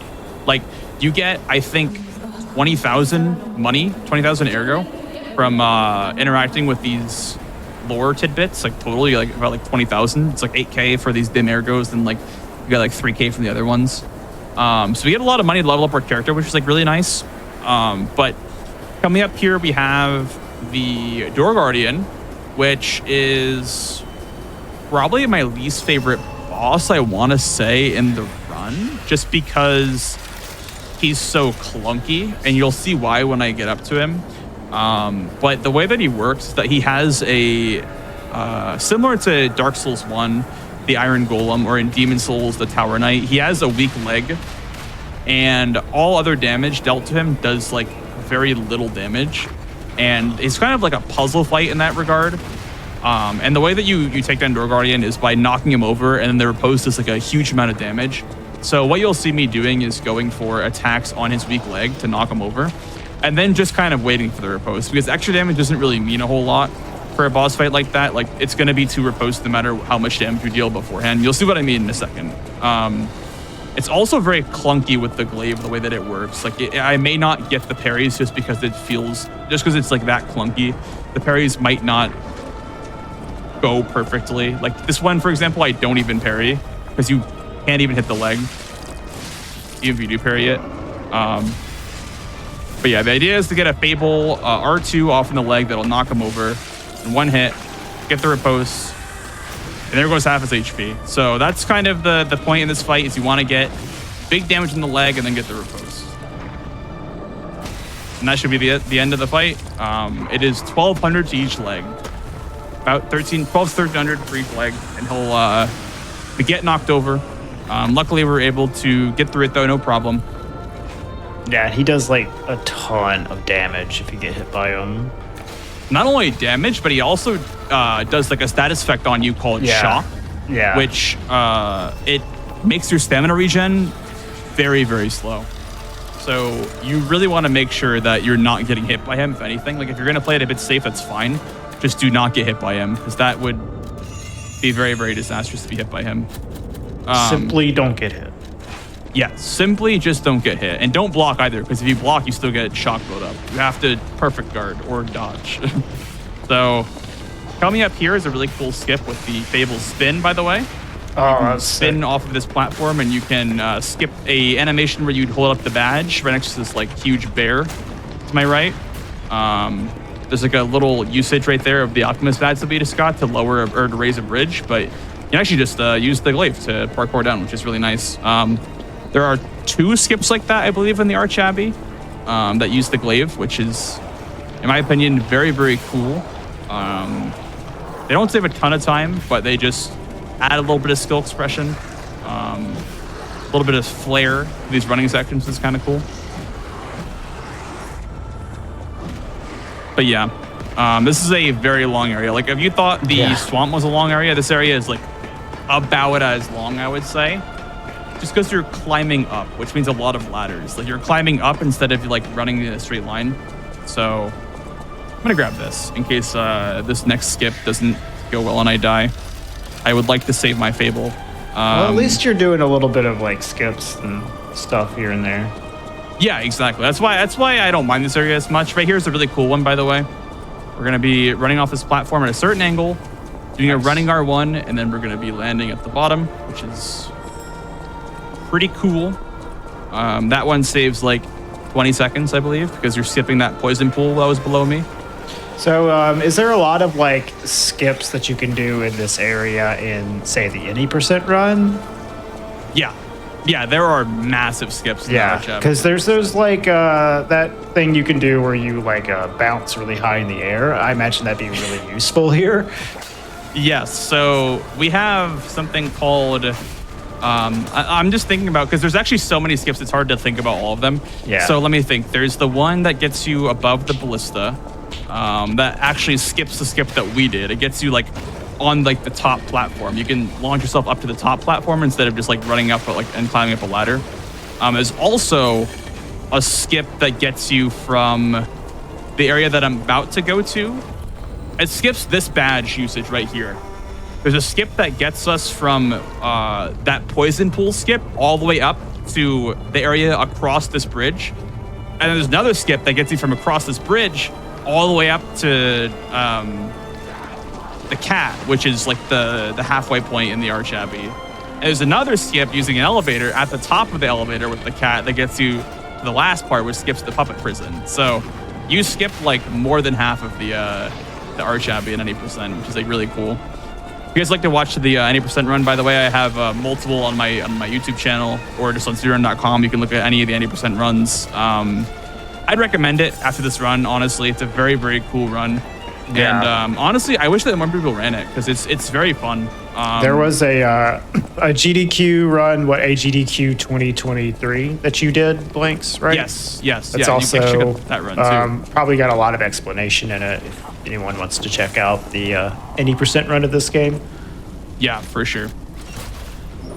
Check out either the GDQ VODs or the ones at Speedrun.com.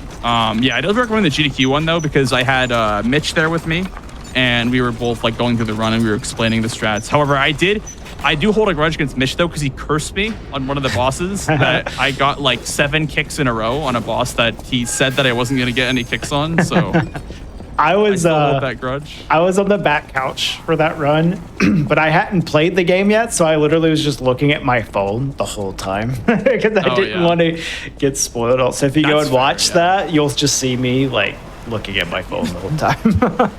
Fighting is actually in the system. You have to ultimately.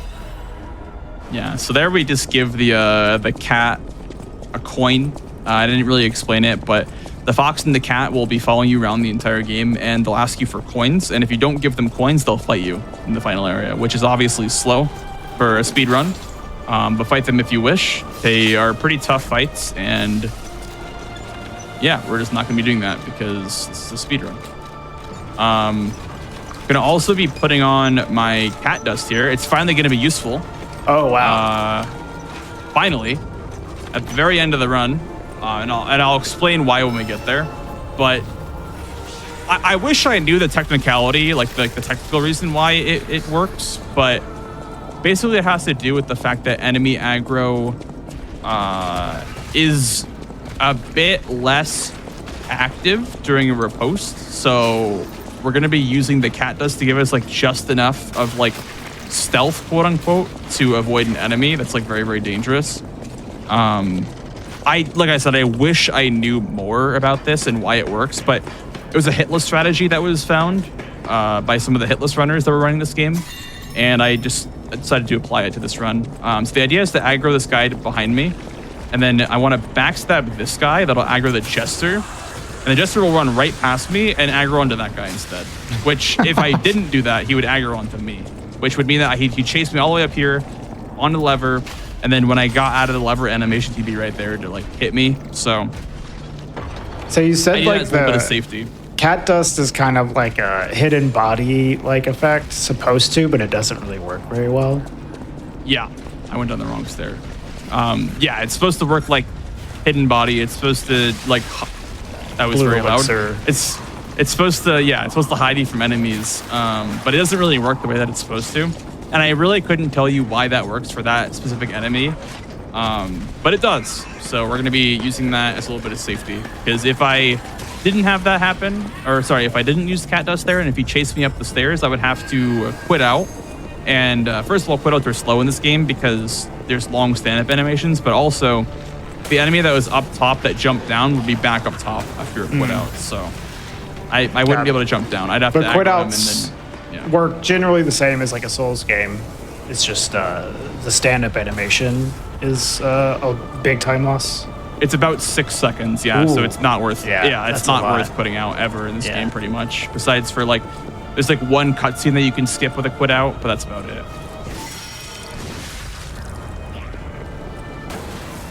Just gonna knock that guy off the cliff right there. You don't have to do that, but he's like a gunner, and we're on a tight platform, so he's gonna be trying to shoot me while I'm on this tight platform. So I'm just not gonna really deal with him. I'm gonna just knock him over. These two enemies right here are the scariest enemies in any percent, by the way. They just one-shot you, pretty much. And very close to one-shotting me, I would imagine, since I'm not wearing any armor right now. You've leveled up your HP Kool-Aid a Man little breaks bit, the wall. though. What? Have you leveled up your HP a little bit, though, in this run? Yeah, Yeah. I have. It's just that if you're not wearing armor in this game, you literally just get like one-shotted. Like it's you have to wear armor. Like capacity is more important than health in this game, pretty much, because the health does not matter as much as the resistances in the armor. But I'm not wearing armor to be in light load right now. I leveled up enough enough capacity to have the glaive, and that's it, with no armor on. So Right. And you said that like But- it definitely impacts your sprinting speed. Right, yeah. You want to be slightly heavy for boss fights, but light load for running sections because you don't move as fast on slightly heavy. So, question I have is, there's like these summonable like NPCs you could use for like all the bosses, and you could summon them pretty quick. Is there like is it actually end up being slower to summon them, or is it not allowed? Like, why aren't you using them specifically? It's actually like not that slow to summon anymore, especially with the new animation cancel, because you can actually cancel the animation with the grindstone now. We opt not to though, because bosses are definitely just faster if they're focusing on you and you alone. If they're focusing on the summon, that you can't parry them, which means that you can't get those big counterattacks off. So this is a really, really cool boss. Yeah, Luxasia is one of my favorites. We're going to be taking her out using these parries. I've been using the whole run. It's going to go by really quickly, but I have a really cool script that I'd love to show off for second phase. We're going to hope this goes well. Enough waiting around. I was waiting around the cutscene for way too long there. But yeah, she's really cool. I like her a lot. Gonna start out with a parry. Gonna see if I can get out of the way just in time. The electricity doesn't blow up in our face. Get another parry off. Their charge attack off. The idea is to not hit her shield. Their shield's gonna give her a lot of damage negation if I hit it instead of her. That's the first phase, and we are going to buffer weapon up again, and then we're gonna be parrying these lightnings back at her that she shoots at us. We can get all of them.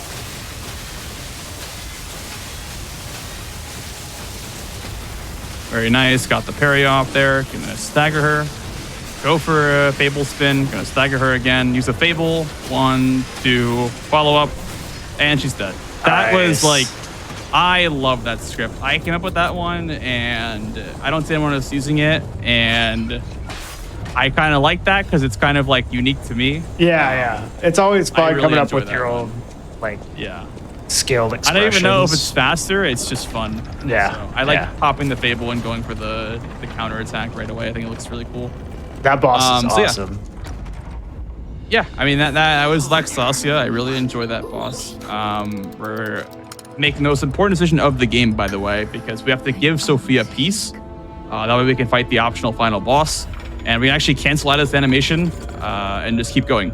Otherwise, it'd be a 10-second time loss to have that animation go off on us. So that's like about 10 more seconds that we would have not saved had we not found this new animation cancel tech. So cool stuff there. I keep finding new things to cancel out of, and I'm pretty sure this run's gonna go below like sub 130 probably at some point in the future.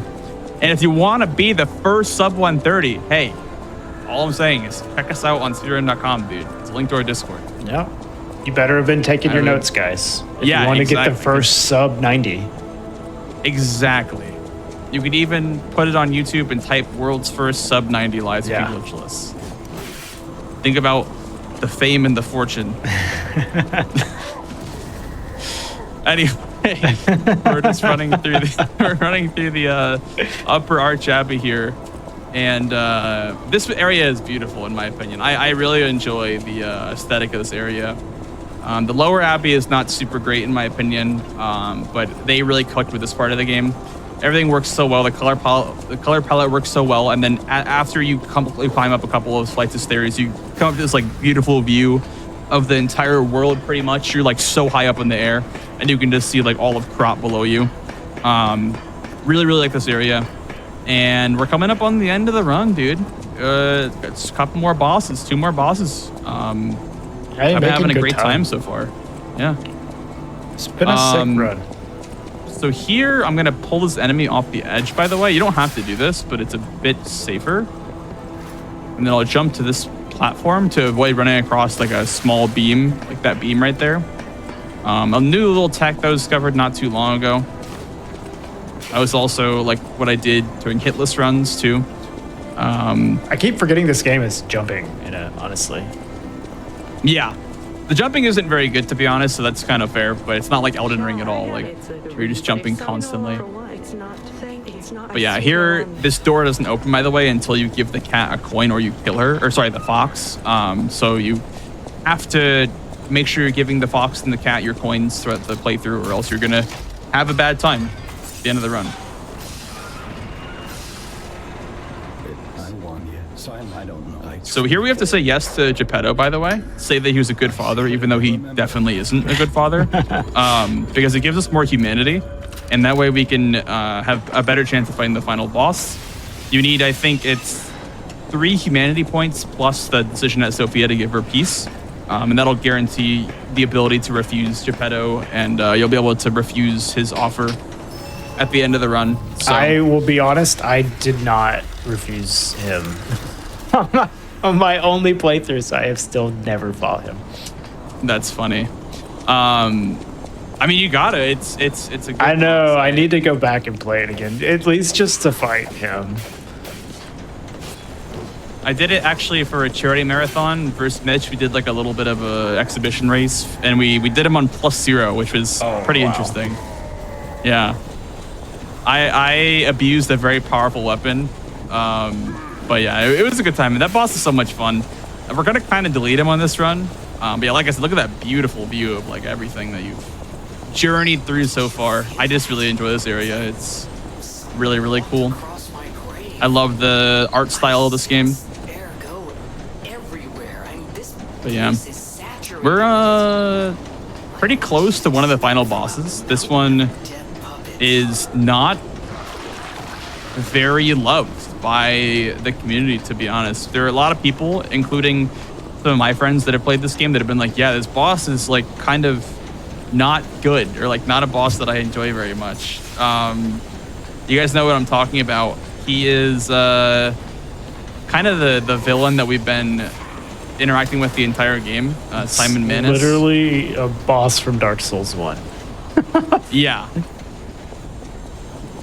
Yeah. He, Although not as fun, maybe. I don't know. I didn't think he was too bad, but No, I don't think he's that bad. I just think that like if you try to just parry him, it's not as good as just like, you know, dodging and whatever, because dodging is like very, very powerful against him. I'm gonna be parrying him though, because it is a bit faster to parry him. And also the glaive is just like ridiculously strong against them. And he's probably gonna die pretty fast. He doesn't last very long. He did get nerfed. His phase 1 health pool did get nerfed. A lot, actually. It should be the end of phase 1. Coming here in a minute. Like, it's just insane how quick this boss fight can yeah, go. that is super quick. This second phase was like kind of brutal. This is kind of the worst RNG right here when he does this attack where you can't really hit him at all. We're gonna do an R1 here.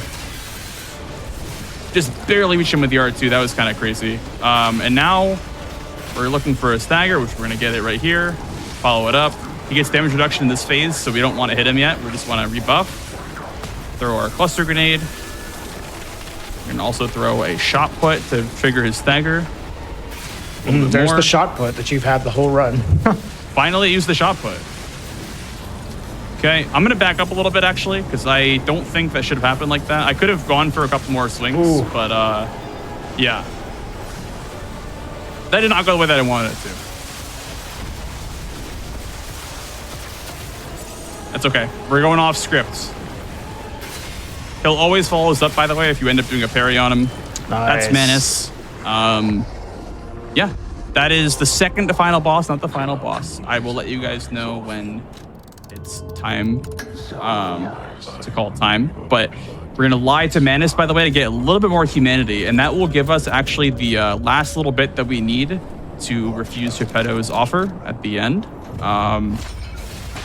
So here we are going to trigger the elevator, and you would normally say to yourself, oh, that's a really long elevator. Like, how come he's gonna, you know, just die, you know? Like he has to go back all the way through the Arch Abbey. Like, why, what is he doing? Why is he doing that?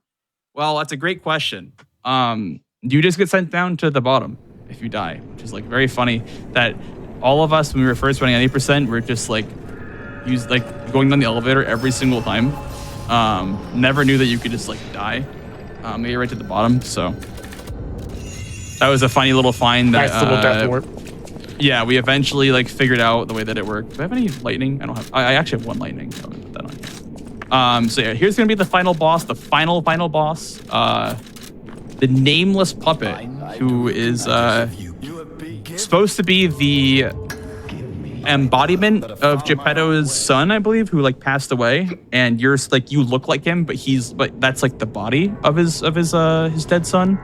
So he wants to take our soul, like our heart, and basically kill us so that his son can live, which is a complete lie. And he like deceived us the entire game. So we are gonna refuse his offer. We're not gonna take his offer because he is a very evil man. But yeah, this fight, first phase, incredibly squishy. Goes down very quickly. Gonna get the cool cinematic animation here. Get the big bop. Start up phase 2. Gonna buffer weapon up with acid this time. And phase 2 is gonna be a bit harder. It's gonna be still pretty squishy, but gonna have a little bit more attacks that I have to deal with here. That's insane that I missed that. Kind of unlucky. It's okay. I have 4 more Fable Catalyst. It's fine. I gotta heal up here.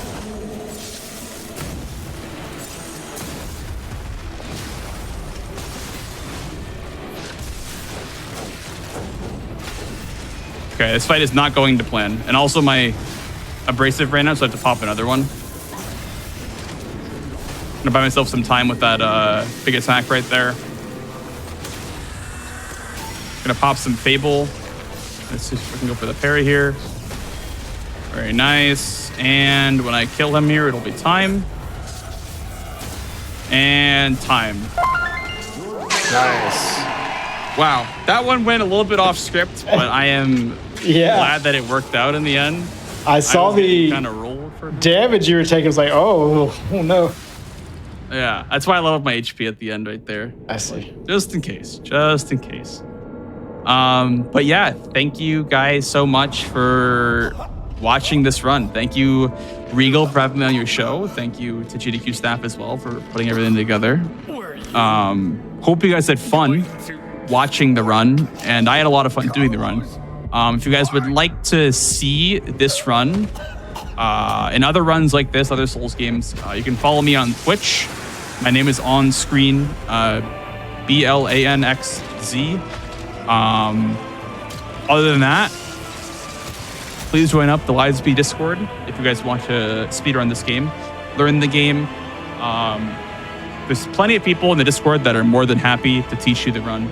So please, if you guys have any sort of interest in running this game, go check us out. It's been a pleasure, and thank you. And I guess that's it. That's it from us. Thank you all so much for having us on. Thank you, Blanks. So that was another amazing episode of Game Over. Another amazing week of hotfix runs has started already. I hope you guys are excited for the week.